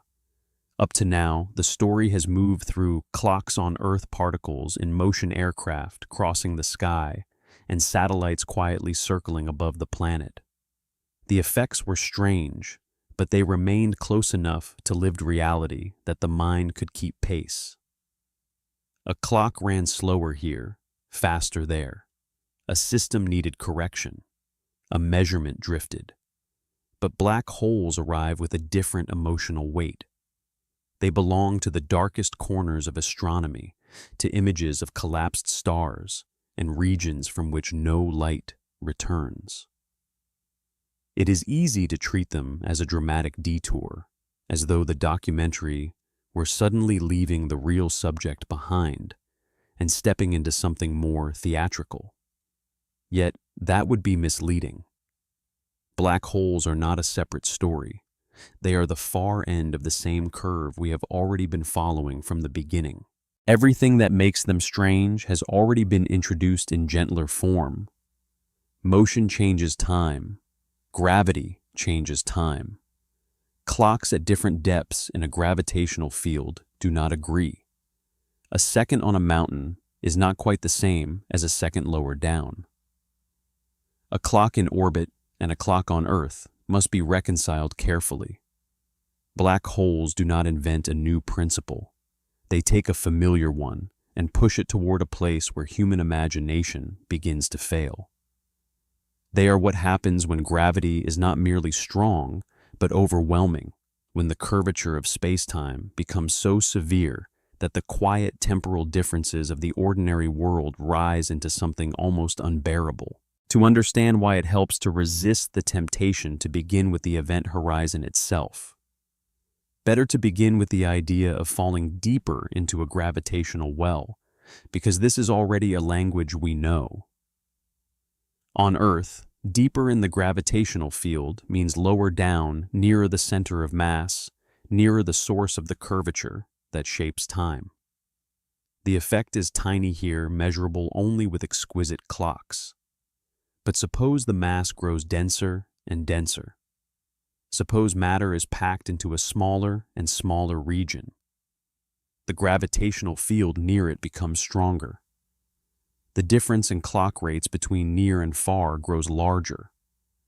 What was once slight becomes substantial. What was once a technical correction becomes a dramatic separation of temporal worlds. This is the path that leads toward black holes. A sufficiently massive star, after exhausting the nuclear processes that once pushed outward against gravity, can no longer support itself. Its core collapses. Under the right conditions, the collapse does not stop at a white dwarf or a neutron star. Matter continues inward until a region forms from which escape is no longer possible. The boundary of that region is called the event horizon. It is often described as a point of no return, and that phrase is not wrong, though it can sound more cinematic than the quiet mathematics beneath it. The event horizon is not a wall one can strike like stone. It is a boundary in space-time, the threshold beyond which all future-directed paths lead inward. Once crossed, returning outward would require something reality does not permit. What matters for our story is how time behaves in the approach to such a boundary. Imagine then an observer remaining far away from the black hole at a safe distance, where clocks still run in a relatively ordinary way. Now imagine another clock descending toward the black hole, perhaps carried by a spacecraft, or any imagined traveler willing to move toward that immense gravitational depth. From the viewpoint of the distant observer, the descending clock begins to slow. At first, the effect may be modest, then it grows. The signals arriving from the falling clock take longer and longer to come. The intervals stretch. The clock appears to run ever more slowly as it nears the event horizon. Its light becomes redder, weaker, and more delayed. To the far observer, the descent seems to drag towards stillness. This is one of the most famous and most misunderstood images in all of modern physics. It is tempting to say that time simply stops at the edge of a black hole, but that sentence needs care. Time is not stopping in some universal sense. There is no master clock standing outside the universe, announcing the halt of all duration. Rather, from the perspective of the distant observer, the clock near the event horizon becomes increasingly slow relative to the clock far away. The difference in gravitational conditions has become extreme. The two clocks are no longer merely a little out of step. They are living in profoundly different temporal environments. And what of the traveler falling inward? This is where the story becomes even more revealing because the traveler's experience is not the same as the distant observer's view. From the traveler's own perspective, assuming the black hole is large enough that tidal forces are not immediately fatal at the horizon, time continues locally in its usual way. The heartbeat continues, thoughts continue. Instruments behave normally in the immediate frame of the traveler. The crossing of the event horizon is not marked by the universe freezing around them. Locally, their own clock remains faithful to their path, just as every clock in this documentary has remained faithful to its path. The real strangeness lies not in one perspective alone, but in the growing divergence between them. This distinction matters because it protects the deeper lesson from turning into myth. Black holes are often used as the setting for dramatic claims that time ceases, that reality breaks, that physics becomes pure fantasy. But the truth is more disciplined, and in some ways more unsettling. The clocks do not become meaningless. They become radically local. The clock far away and the clock falling inward do not report the same temporal story, and there is no universal standpoint waiting above them both to restore one common pace. The same logic that applied to airplanes and satellites now reveals its most severe form. Each path keeps its own time. Near a black hole, those paths can separate so violently that one observer's future seems almost frozen from the viewpoint of another. There is something haunting in that image. A distant observer watching matter spiral inward sees the infalling world slow, dim, and smear toward the horizon. A process that, for the traveler, continues in finite, proper time, appears from far away to stretch indefinitely. One could say that the black hole dramatizes relativity in its most melancholy form. It shows that the universe does not merely deny a shared now in abstract thought experiments. It denies it in the most visually unforgettable way. Near enough to extreme gravity, the timing of existence itself becomes so uneven that common language begins to feel fragile. And yet even here, continuity remains. This is not a betrayal of the principles we learned earlier. It is their culmination. The clock on the mountain and the clock in the valley were already giving us this lesson in miniature. The satellite and the ground receiver were already separated by differing rates of time. The black hole only reveals what was always true, though in a regime where human intuition can no longer pretend that the difference is negligible. Nature has not changed its rules. We have simply followed them farther. That is why black holes carry such narrative power. They take the local and make it cosmic. They take the nearly invisible and make it overwhelming. What could once be ignored as a tiny correction becomes impossible to ignore. And because of that, they perform a kind of philosophical service. They strip away the last remnants of the belief that time must somewhere beneath appearances still be one. If there were ever to be a place where one might hope for the old universal clock to reassert itself, it would fail here completely. Extreme gravity does not restore common time. It destroys the hope of it even more thoroughly. The idea becomes sharper still when one remembers that black holes do not belong only to thought experiments or speculative fiction. They are part of the observed universe. Astronomers infer stellar mass black holes from X-ray binaries and other signatures. At the centers of galaxies, including our own, lie supermassive black holes, whose gravitational influence shapes the motion of stars and gas around them. These are not literary inventions placed in the sky to impress the imagination. They are physical objects, or more carefully physical regions, described by general relativity and supported by converging lines of evidence. The temporal distortions associated with strong gravity are therefore not decorative consequences of a theory. They belong to the architecture of reality. One of the most moving aspects of this is how black holes change the meaning of waiting. In ordinary life, waiting belongs to psychology. A minute can feel long in a hospital corridor or vanish during conversation. But near a black hole, waiting becomes physical in a harsher way. From afar, processes near the horizon appear drawn out, delayed, stretched thin. The universe itself seems reluctant to let events complete in the far observer's frame. Time there does not merely feel long, it is long relative to the distant clock. The emotional metaphor becomes scientific structure. This can be hard to hold without drifting into confusion, because two truths must be carried together at once. The falling traveler does not experience time stopping in the local sense. The distant observer does see the traveler's clock slow towards stillness. These are not contradictions to be resolved by choosing one real story and discarding the other. They are the lawful consequences of relativity in a strongly curved space-time.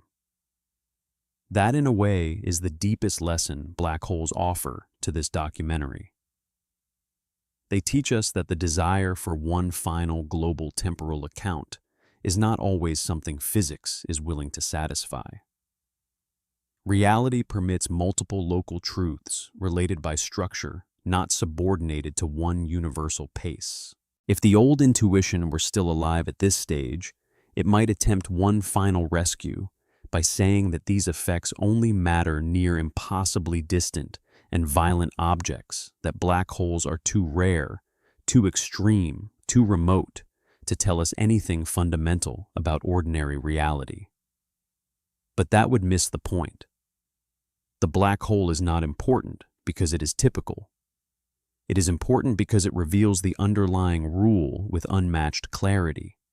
Just as a microscope does not invent small things but makes them visible, extreme gravity does not invent temporal difference but exposes it at a scale the mind cannot dismiss. The ordinary world was already relativistic. The black hole is simply where the mask falls away completely. There is also, beneath the mathematics, a quiet shift in human self-understanding. For most of history, time seemed like the one thing no place could hoard. Wealth could be unevenly distributed, land-divided seasons experienced differently across climates, but time itself felt democratic. Every creature, every town, every world seemed to move through it together. Relativity had already wounded this belief. Black holes make the wound undeniable. They reveal a universe in which temporal experience depends not only on inner feeling, but on one's motion, one's path, one's gravitational surroundings. Time is not an equal substance poured evenly over all things. It is a local measure of existence under particular conditions. And perhaps that is why black holes so often inspire both fear and fascination. They are not merely dark objects. They are places where the hidden asymmetry of reality becomes visible. They show that time, the dimension most closely tied to memory, aging, and continuity, can be stretched almost beyond recognition by the presence of mass. They remind us that the universe is not built to preserve human comfort or conceptual symmetry. It is built according to deeper relations, and black holes are among the clearest windows into those relations we possess. Still, even, they are not the last step in the story. One could be forgiven for thinking that once time has been pushed to the edge of an event horizon, there is nowhere else for the documentary to go. What could remain after the nearest thing to temporal arrest? But there is another widening still to come, and it does not require stronger gravity. It requires only distance light and the patient fact that the sky never shows itself to us all at once. For black holes teach us how time can diverge between places and paths. The universe at large teaches us something equally unsettling. It teaches us that even when we look outward in apparent stillness, we are not seeing one cosmic present. We are seeing old time everywhere we turn layered across the heavens. On a clear night, the sky does not feel delayed. It feels immediate. A star appears above the roofline. A planet burns steadily in the dark. The moon lifts itself through a faint haze and lays a quiet sheen over Waterstone glass or sleeping streets.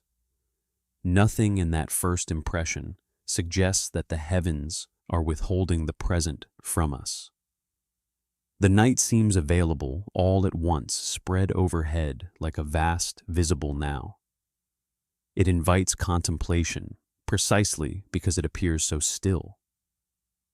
We look up, and the sky seems to offer itself in one piece.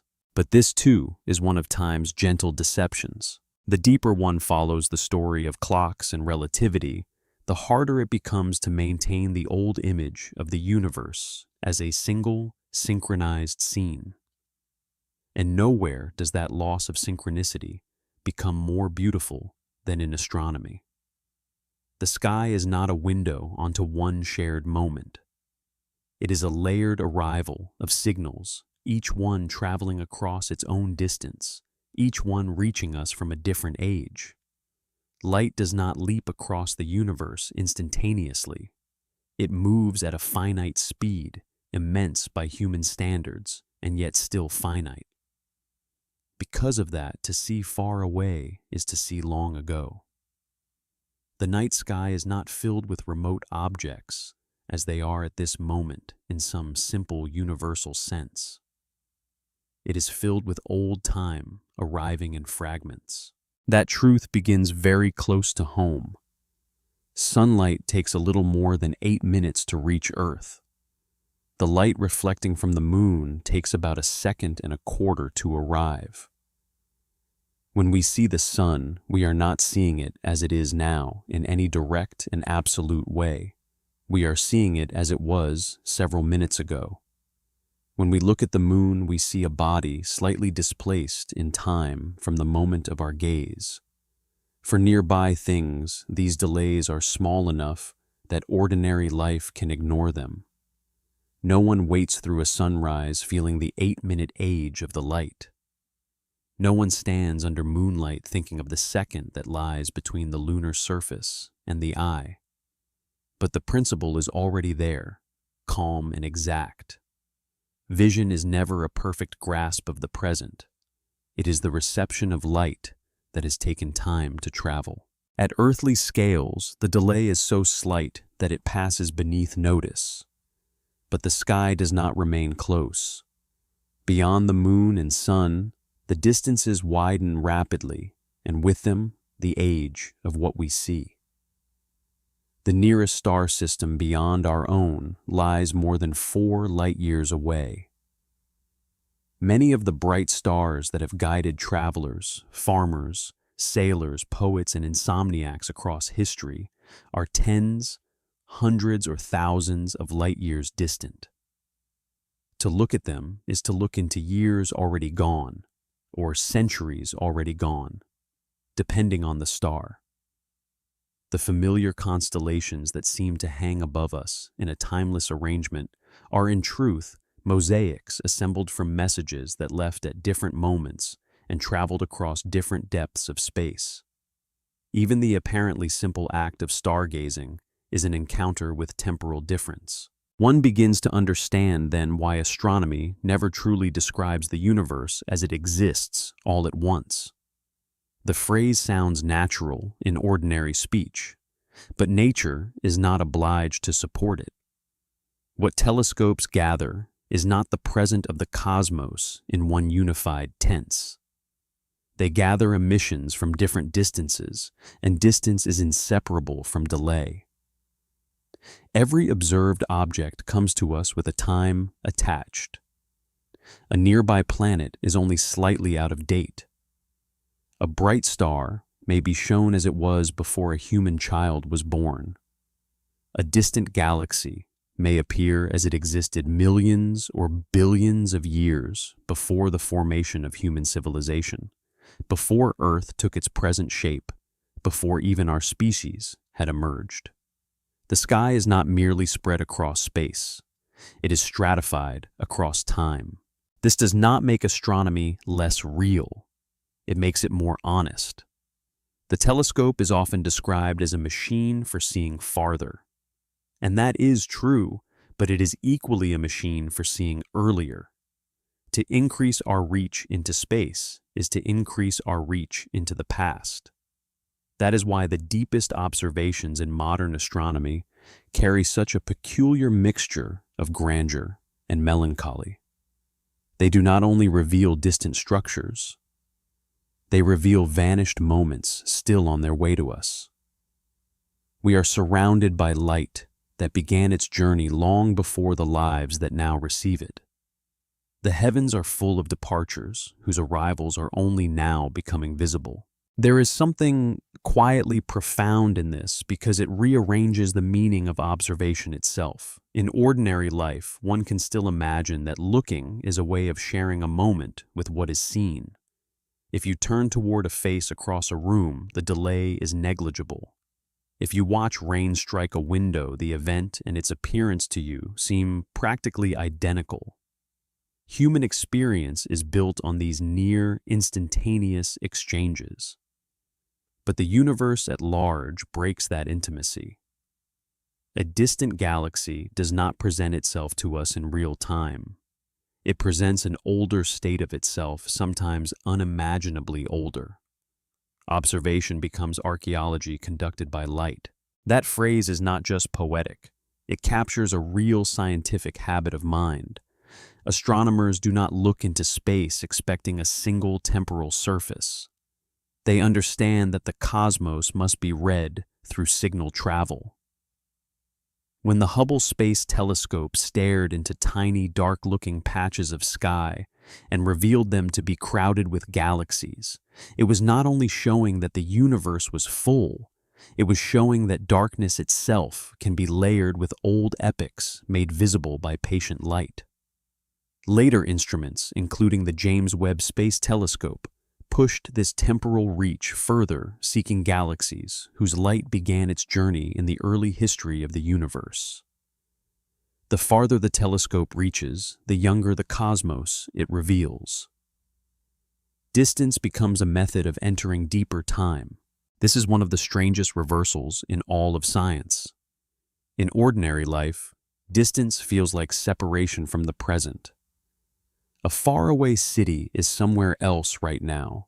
A mountain beyond the horizon is simply not here. But in cosmology, distance can become nearness to origin. The most remote visible light may be carrying some of the oldest stories the universe can still tell. To look farther is not only to expand outward, it is to descend backward through cosmic history. The night sky, which once seemed like a ceiling above the earth, becomes a vast archive in which remoteness and antiquity are folded into one another. And yet even here, one must be careful not to simplify too quickly. People sometimes say that telescopes are time machines, and in one limited sense, this is fair enough. They do let us observe earlier states of the universe. But the phrase can also mislead if it suggests that we are somehow traveling into the past or seeing the whole of cosmic history arranged neatly before us. What we actually receive is far subtler. We gather light from different places, each representing a different delay, and from these delays we reconstruct a picture.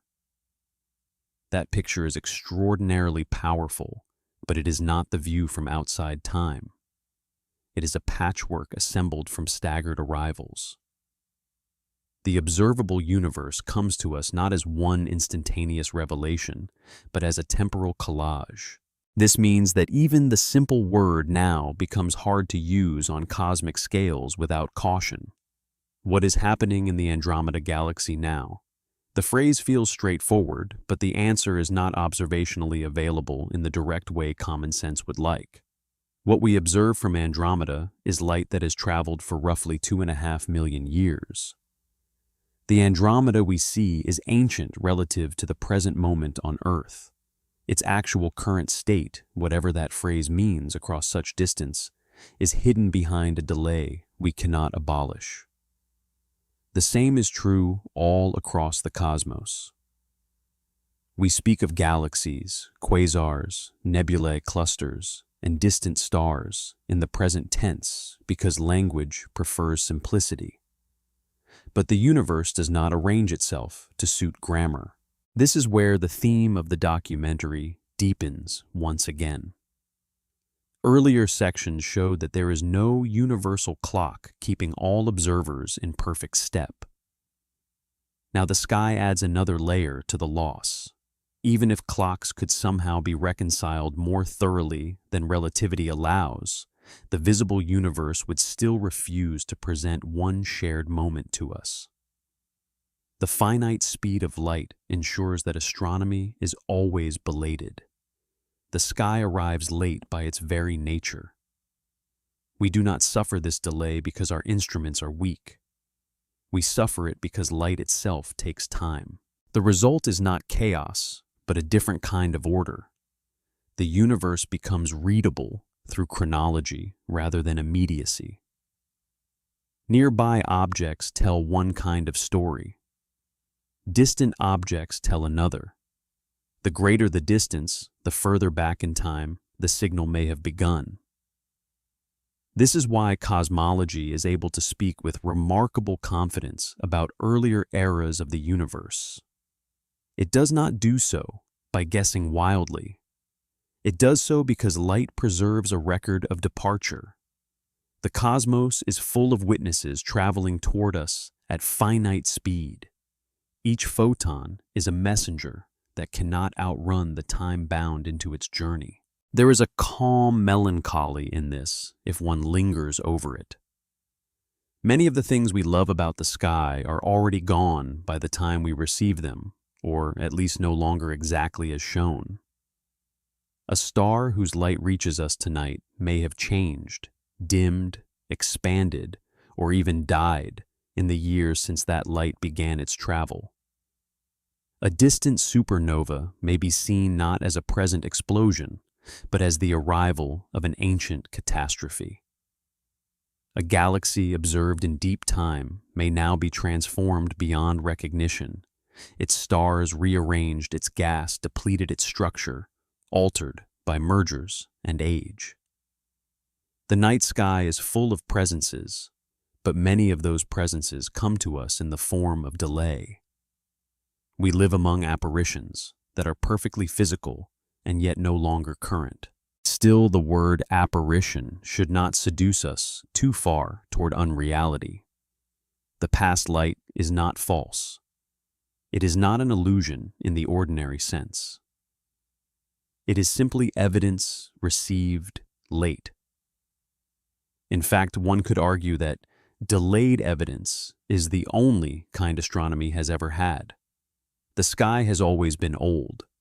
Ancient people did not know this in formal terms, but they were already watching ancient light.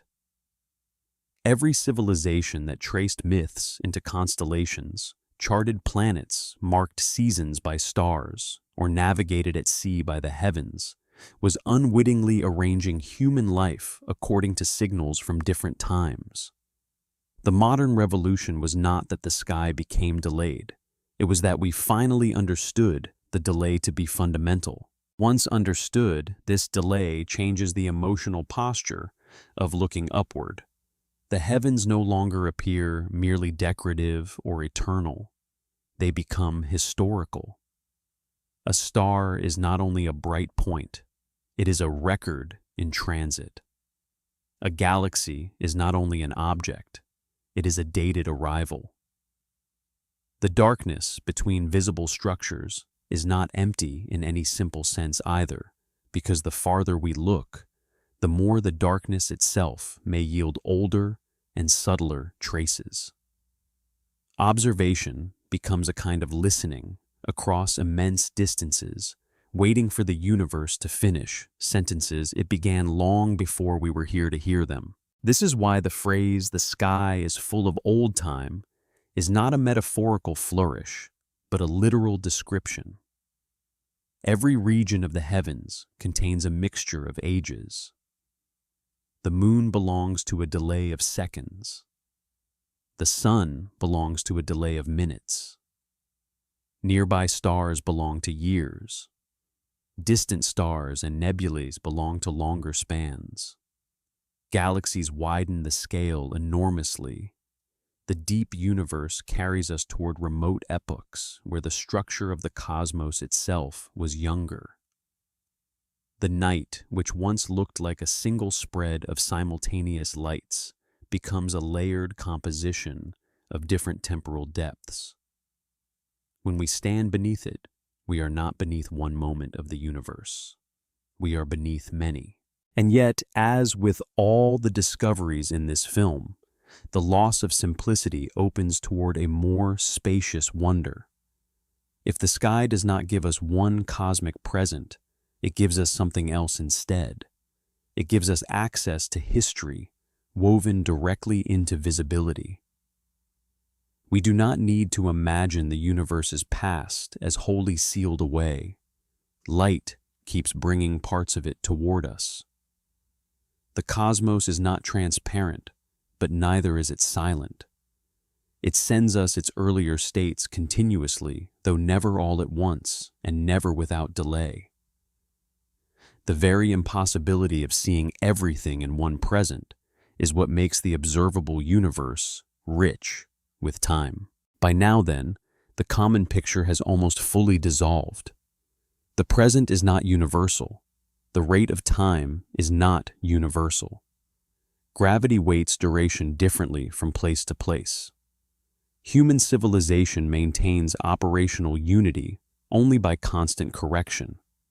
and the sky itself refuses to appear in one simultaneous state, offering instead a temporal mosaic of old light.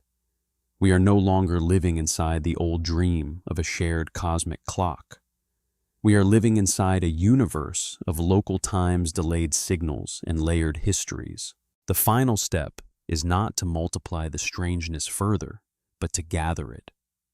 Once the sky has been understood as a field of old arrivals, one last question begins to matter more than ever. When we say the universe has an age, when we speak of cosmic history, when we refer to a shared story of beginnings and unfolding structure, what exactly do those phrases mean in a reality with no master clock and no universal present given directly to observation? The answer does not restore the old certainty, but it may show in a calmer and deeper way what kind of temporal order the universe truly allows. Write Section 8. Thought for 12 seconds. Section 8. The clock that doesn't exist. By now, the universe we began with is difficult to recover. At the start of this journey, time seemed like the most dependable thing imaginable. It felt more basic than weather, more stable than memory, more public than feeling. Clocks might differ in quality, schedules might drift, people might live in different time zones, but beneath all that variation, there seemed to lie one deeper confidence. Surely the universe itself was keeping the real time somewhere. Surely our clocks, however imperfectly, were all trying to answer to one common order.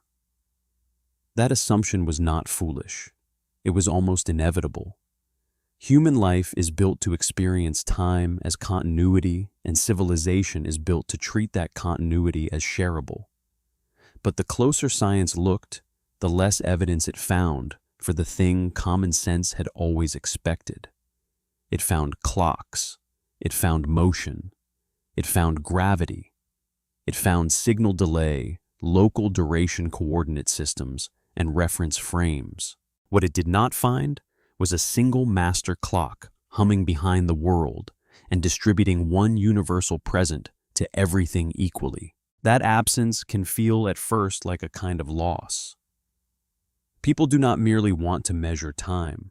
They want time to hold things together. They want the world to share a common stage. It is comforting to imagine that while one person waits in a sleepless room, another wakes into morning somewhere else, and both belong to one vast unfolding now.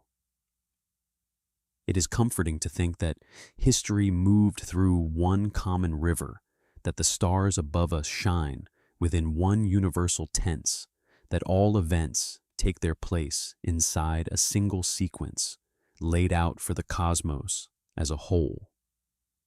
The emotional power of the old picture came partly from the order it promised. It made reality feel gathered, unified, and quietly centered.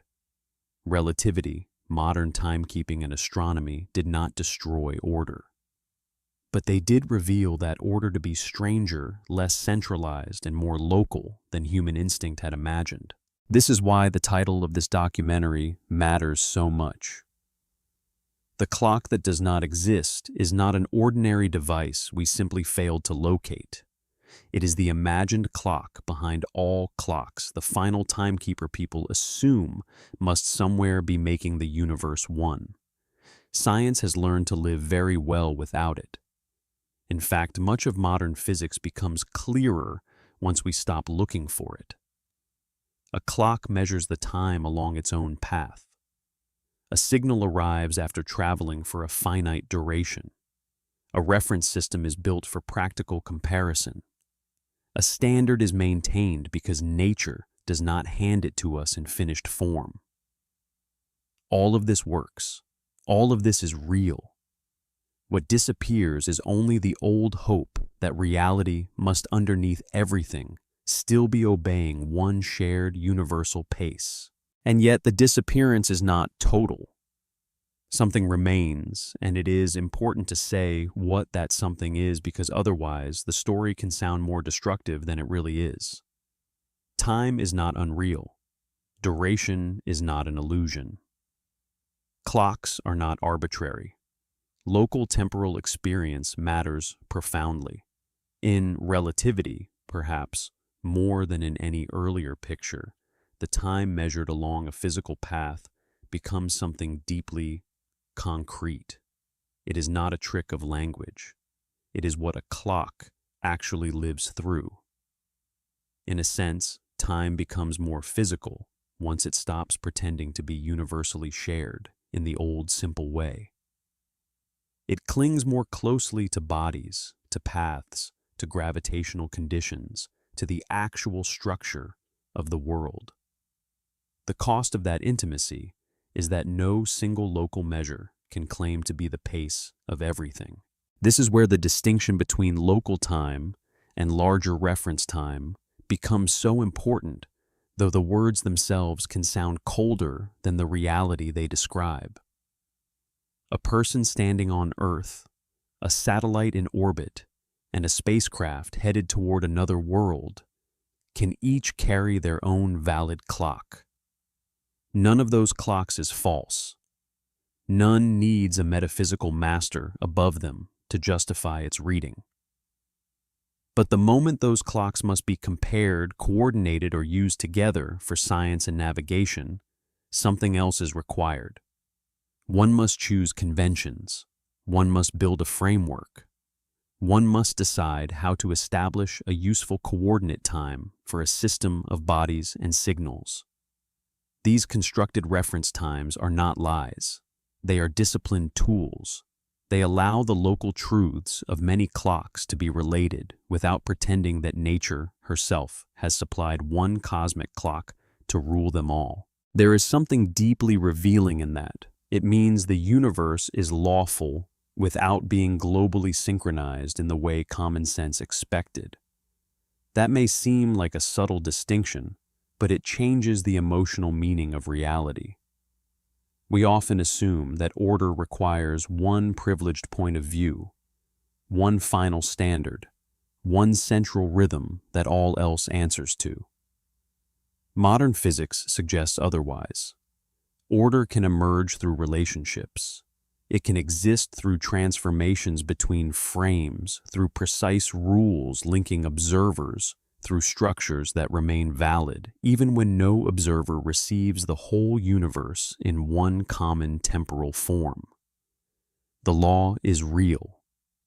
The privilege is what disappears. In that sense, relativity does not humiliate the human mind so much as it matures it. It teaches us to distinguish between what feels universal and what is merely local but useful. Everyday time remains entirely meaningful within the scale of everyday life. Morning still comes, appointments still work, seasons still turn, bodies still age, memory still arranges experience into past, present, and future. Civilization still requires clocks, calendars, and agreed hours. None of that is overturned by the deeper physics. What changes is the scope of our confidence. We learn that the time-shaping ordinary life is not false, only provincial. It is the time of a small, gentle region of existence where differences are usually too slight to disturb practical coherence. It is not the final architecture of the universe. This quiet provincialism is one of the most beautiful things the documentary can leave behind. Human beings evolved beneath one star, on one planet, moving slowly enough and living shallow enough in gravity that the world seemed temporally uniform. That appearance allowed culture, language, ritual, and common life to develop around the idea of shared time. There is no shame in that.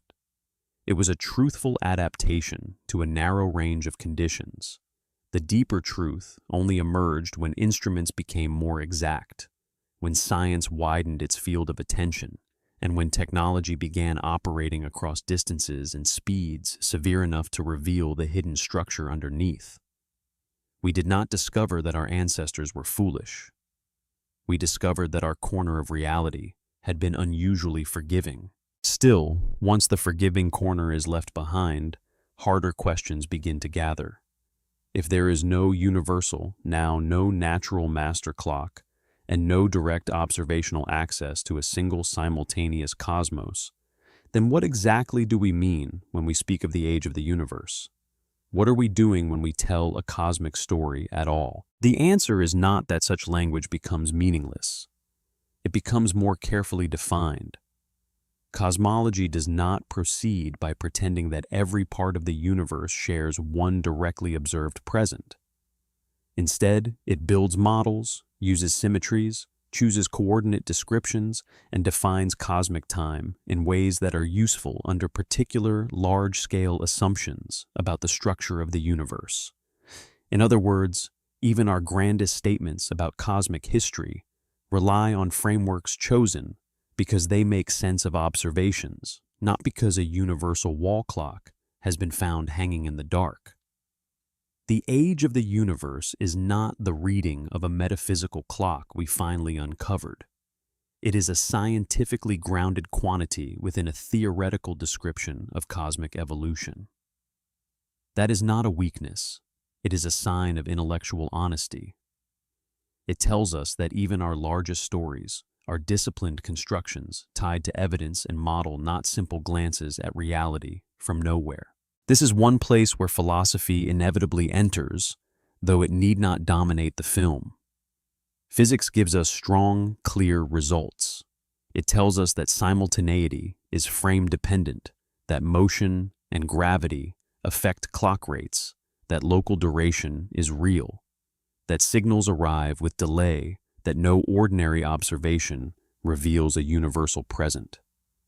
But physics does not force every thinker to describe the metaphysical meaning of those results in exactly the same words. Some are comfortable speaking, as though the universe is most naturally understood without any privileged present at all. Others are more cautious, treating the loss of a universal now as a limit on operational comparison rather than an invitation to grand metaphysical claims. It is worth feeling that tension, not because uncertainty weakens the story, but because uncertainty belongs to mature understanding. Science is strongest when it preserves the difference between what is measured, what is modeled, and what is inferred. Even so, the direction of the evidence is hard to miss. The universe behaves as though local times are primary and universal time in the old intuitive sense is not available. That fact alone is already enough to change the tone of human thought. It encourages humility. It suggests that reality does not owe us a globally centered viewpoint. It reminds us that what feels immediate from within experience is not always what exists at the largest scale. The present so vivid in the body may not be a feature laid evenly over the cosmos. The clock so reassuring on the table or the wall may not be a witness to universal pace, but to a local journey through space-time. And perhaps that is why this final section does not feel merely technical, even though its subject could easily be described in technical language. At its heart, it is about what kind of world we inhabit. Do we live in a universe arranged around a common human-style time, waiting for us to read it correctly? Or do we live in something more subtle, where time is stitched into paths, places, and relationships, and where unity must be built rather than simply discovered? The answer science has slowly given is the second one. We inhabit a world of lawful local times. We build shared standards because life and civilization require them. We do not uncover one final universal clock because nature does not appear to contain one in the way our older imagination hoped. There is no need, though, to make this sound bleak. In fact, it can be strangely comforting. The universe has not withheld order from us. It has only asked us to find it in a less naive form. The shared times of ordinary life still matter. The standards of science still matter. The reference frames of navigation astronomy and cosmology still matter. The difference is that none of them is mistaken for the voice of the universe speaking from nowhere. They are all situated, disciplined, and intelligible. They are human ways of living truthfully inside a reality that is wider than our first intuitions. If anything, that wider reality carries a special kind of calm. It is not built for our convenience, and yet it is not chaotic. It does not gather itself into one single present for our sake, and yet it remains beautifully ordered. It allows mountains and satellites, clocks and stars, black holes and quiet sleeping cities, all to keep their own temporal accounts according to precise law. It offers no throne at the center from which one moment governs all others. But it does offer something more spacious, a universe in which time is real, measurable, relational, and inseparable from the paths things take through existence. So, when we return at last to the simple human act of looking at a clock, the gesture means something different. We are no longer asking for the time as though one universal answer waited unchanged for all things everywhere. We are asking what time it is here for us, along this path, in this place, under these conditions, within this carefully maintained web of agreements that lets our lives remain coherent. That is a smaller question than the old one, but also a more truthful one. And in its truthfulness, there is a deeper kind of wonder. The clock on the wall is no longer a little ambassador from a universal empire of time. It is a local witness inside a vast, uneven, and astonishingly ordered cosmos. Perhaps that is the final correction this documentary has been moving toward all along. We did not lose time. We lost the fantasy that time had to be one and simple in order to be real. What remains is richer than the old certainty. We remain creatures of mornings, memories, deadlines, birthdays, waiting rooms, journeys, seasons, and sleepless nights. We still live by clocks because life must be lived somewhere, and somewhere always has its own time. But above and beyond that local familiarity stretches a universe whose many clocks do not merge into one master rhythm. They coexist, they diverge, they can be related, compared, and understood. Yet they never quite collapse into the common clock the human imagination once expected to find. And once that is understood, even dimly, the universe feels at once less intimate and more beautiful. Less intimate because it is no longer arranged around one shared human-style present. More beautiful because its order survives that loss and becomes deeper through it. The night sky, the satellites above us, the clocks we build, the gravity beneath our feet, the light arriving from remote galaxies, all now belong to one gentler but more demanding truth. Time moves. But it does not move everywhere in the way we first believed. By now, the universe we began with is difficult to recover. At the start of this journey, time seemed like the most dependable thing imaginable. It felt more basic than weather, more stable than memory, more public than feeling. Clocks might differ in quality, schedules might drift, people might live in different time zones, but beneath all that variation, there seemed to lie one deeper confidence. Surely the universe itself was keeping the real time somewhere. Surely our clocks, however imperfectly, were all trying to answer to one common order. That assumption was not foolish. It was almost inevitable. Human life is built to experience time as continuity, and civilization is built to treat that continuity as shareable. But the closer science looked, the less evidence it found for the thing common sense had always expected. It found clocks, it found motion, it found gravity, it found signal delay local duration coordinate systems and reference frames. What it did not find was a single master clock humming behind the world and distributing one universal present to everything equally. That absence can feel at first like a kind of loss. People do not merely want to measure time. They want time to hold things together. They want the world to share a common stage. It is comforting to imagine that while one person waits in a sleepless room, another wakes into mourning somewhere else, and both belong to one vast unfolding now. It is comforting to think that history moved through one common river, that the stars above us shine within one universal tense, that all events take their place inside a single sequence laid out for the cosmos as a whole. The emotional power of the old picture came partly from the order it promised. It made reality feel gathered, unified, and quietly centered. Relativity, modern timekeeping, and astronomy did not destroy order, but they did reveal that order to be stranger, less centralized, and more local than human instinct had imagined. This is why the title of this documentary matters so much.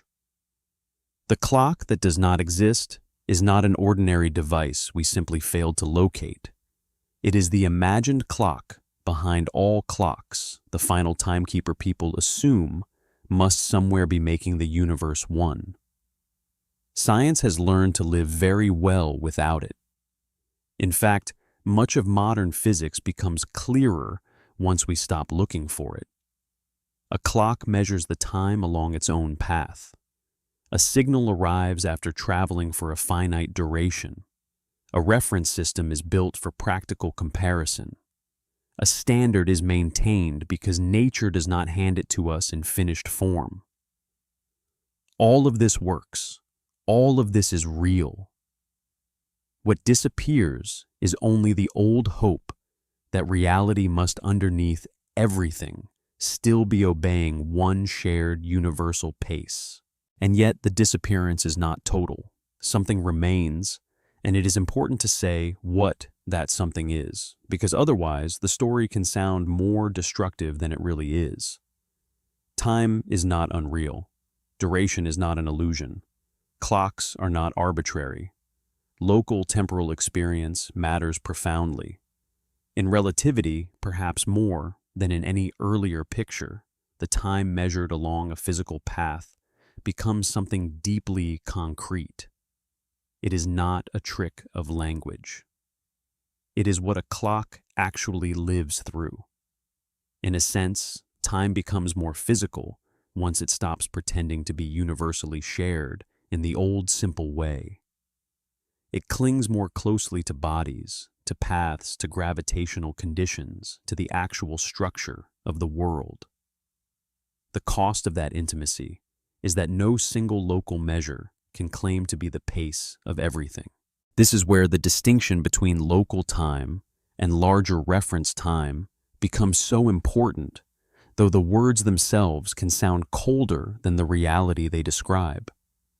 A person standing on Earth, a satellite in orbit, and a spacecraft headed toward another world can each carry their own valid clock. None of those clocks is false. None needs a metaphysical master above them to justify its reading. But the moment those clocks must be compared, coordinated, or used together for science and navigation, something else is required. One must choose conventions. One must build a framework. One must decide how to establish a useful coordinate time for a system of bodies and signals. These constructed reference times are not lies. They are disciplined tools. They allow the local truths of many clocks to be related without pretending that nature herself has supplied one cosmic clock to rule them all. There is something deeply revealing in that. It means the universe is lawful without being globally synchronized in the way common sense expected. That may seem like a subtle distinction, but it changes the emotional meaning of reality. We often assume that order requires one privileged point of view, one final standard, one central rhythm that all else answers to. Modern physics suggests otherwise. Order can emerge through relationships. It can exist through transformations between frames, through precise rules linking observers, through structures that remain valid, even when no observer receives the whole universe in one common temporal form. The law is real. The privilege is what disappears. In that sense, relativity does not humiliate the human mind so much as it matures it. It teaches us to distinguish between what feels universal and what is merely local but useful. Everyday time remains entirely meaningful within the scale of everyday life. Morning still comes, appointments still work, seasons still turn, bodies still age, memory still arranges experience into past, present, and future. Civilization still requires clocks, calendars, and agreed hours. None of that is overturned by the deeper physics. What changes is the scope of our confidence. We learn that the time-shaping ordinary life is not false, only provincial. It is the time of a small, gentle region of existence where differences are usually too slight to disturb practical coherence. It is not the final architecture of the universe. This quiet provincialism is one of the most beautiful things the documentary can leave behind. Human beings evolved beneath one star on one planet, moving slowly enough and living shallow enough in gravity that the world seemed temporally uniform. That appearance allowed culture, language, ritual, and common life to develop around the idea of shared time. There is no shame in that. It was a truthful adaptation to a narrow range of conditions. The deeper truth only emerged when instruments became more exact, when science widened its field of attention, and when technology began operating across distances and speeds severe enough to reveal the hidden structure underneath. We did not discover that our ancestors were foolish. We discovered that our corner of reality had been unusually forgiving. Still, once the forgiving corner is left behind, harder questions begin to gather. If there is no universal, now no natural master clock, and no direct observational access to a single simultaneous cosmos, then what exactly do we mean when we speak of the age of the universe? What are we doing when we tell a cosmic story at all? The answer is not that such language becomes meaningless. It becomes more carefully defined. Cosmology does not proceed by pretending that every part of the universe shares one directly observed present. Instead, it builds models, uses symmetries, chooses coordinate descriptions, and defines cosmic time in ways that are useful under particular large-scale assumptions about the structure of the universe. In other words, even our grandest statements about cosmic history rely on frameworks chosen because they make sense of observations, not because a universal wall clock has been found hanging in the dark. The age of the universe is not the reading of a metaphysical clock we finally uncovered. It is a scientifically grounded quantity within a theoretical description of cosmic evolution. That is not a weakness. It is a sign of intellectual honesty. It tells us that even our largest stories are disciplined constructions tied to evidence and model, not simple glances at reality from nowhere. This is one place where philosophy inevitably enters, though it need not dominate the film. Physics gives us strong, clear results. It tells us that simultaneity is frame-dependent, that motion and gravity affect clock rates, that local duration is real, that signals arrive with delay, that no ordinary observation reveals a universal present. But physics does not force every thinker to describe the metaphysical meaning of those results in exactly the same words. Some are comfortable speaking as though the universe is most naturally understood without any privileged present at all. Others are more cautious, treating the loss of a universal now as a limit on operational comparison rather than an invitation to grand metaphysical claims. It is worth feeling that tension not because uncertainty weakens the story, but because uncertainty belongs to mature understanding. Science is strongest when it preserves the difference between what is measured, what is modeled, and what is inferred. Even so, the direction of the evidence is hard to miss. The universe behaves as though local times are primary and universal time, in the old intuitive sense, is not available. That fact alone is already enough to change the tone of human thought. It encourages humility. It suggests that reality does not owe us a globally centered viewpoint. It reminds us that what feels immediate from within experience is not always what exists at the largest scale. The present so vivid in the body may not be a feature laid evenly over the cosmos. The clock so reassuring on the table or the wall may not be a witness to universal pace, but to a local journey through space-time. And perhaps that is why this final section does not feel merely technical, even though its subject could easily be described in technical language. At its heart, it is about what kind of world we inhabit. Do we live in a universe arranged around a common human-style time, waiting for us to read it correctly? Or do we live in something more subtle, where time is stitched into paths, places, and relationships, and where unity must be built rather than simply discovered? The answer science has slowly given is the second one. We inhabit a world of lawful, local times. We build shared standards because life and civilization require them. We do not uncover one final universal clock because nature does not appear to contain one in the way our older imagination hoped. There is no need, though, to make this sound bleak. In fact, it can be strangely comforting. The universe has not withheld order from us. It has only asked us to find it in a less naive form. The shared times of ordinary life still matter. The standards of science still matter. The reference frames of navigation, astronomy, and cosmology still matter. The difference is that none of them is mistaken for the voice of the universe speaking from nowhere. They are all situated, disciplined, and intelligible. They are human ways of living, truthfully, inside a reality that is wider than our first intuitions. If anything, that wider reality carries a special kind of calm.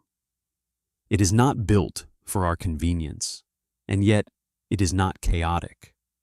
It does not gather itself into one single present for our sake, and yet it remains beautifully ordered. It allows mountains and satellites, clocks and stars, black holes and quiet sleeping cities, all to keep their own temporal accounts according to precise law. It offers no throne at the center from which one moment governs all others.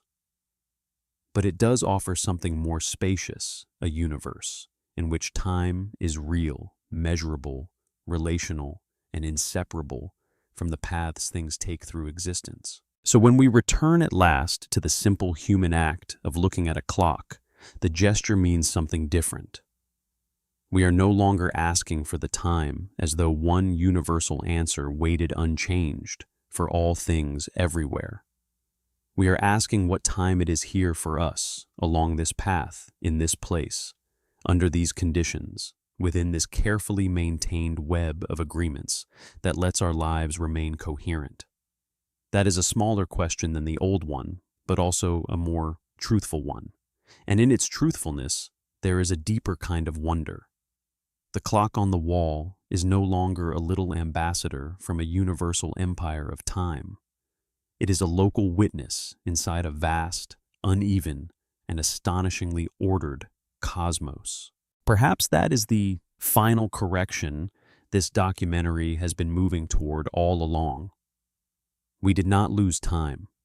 We lost the fantasy that time had to be one and simple in order to be real. What remains is richer than the old certainty. We remain creatures of mornings, memories, deadlines, birthdays, waiting rooms, journeys, seasons, and sleepless nights. We still live by clocks because life must be lived somewhere, and somewhere always has its own time. But above and beyond that local familiarity stretches a universe whose many clocks do not merge into one master rhythm. They coexist, they diverge, they can be related, compared, and understood. Yet they never quite collapse into the common clock the human imagination once expected to find. And once that is understood, even dimly, the universe feels at once less intimate and more beautiful. Less intimate because it is no longer arranged around one shared human-style present.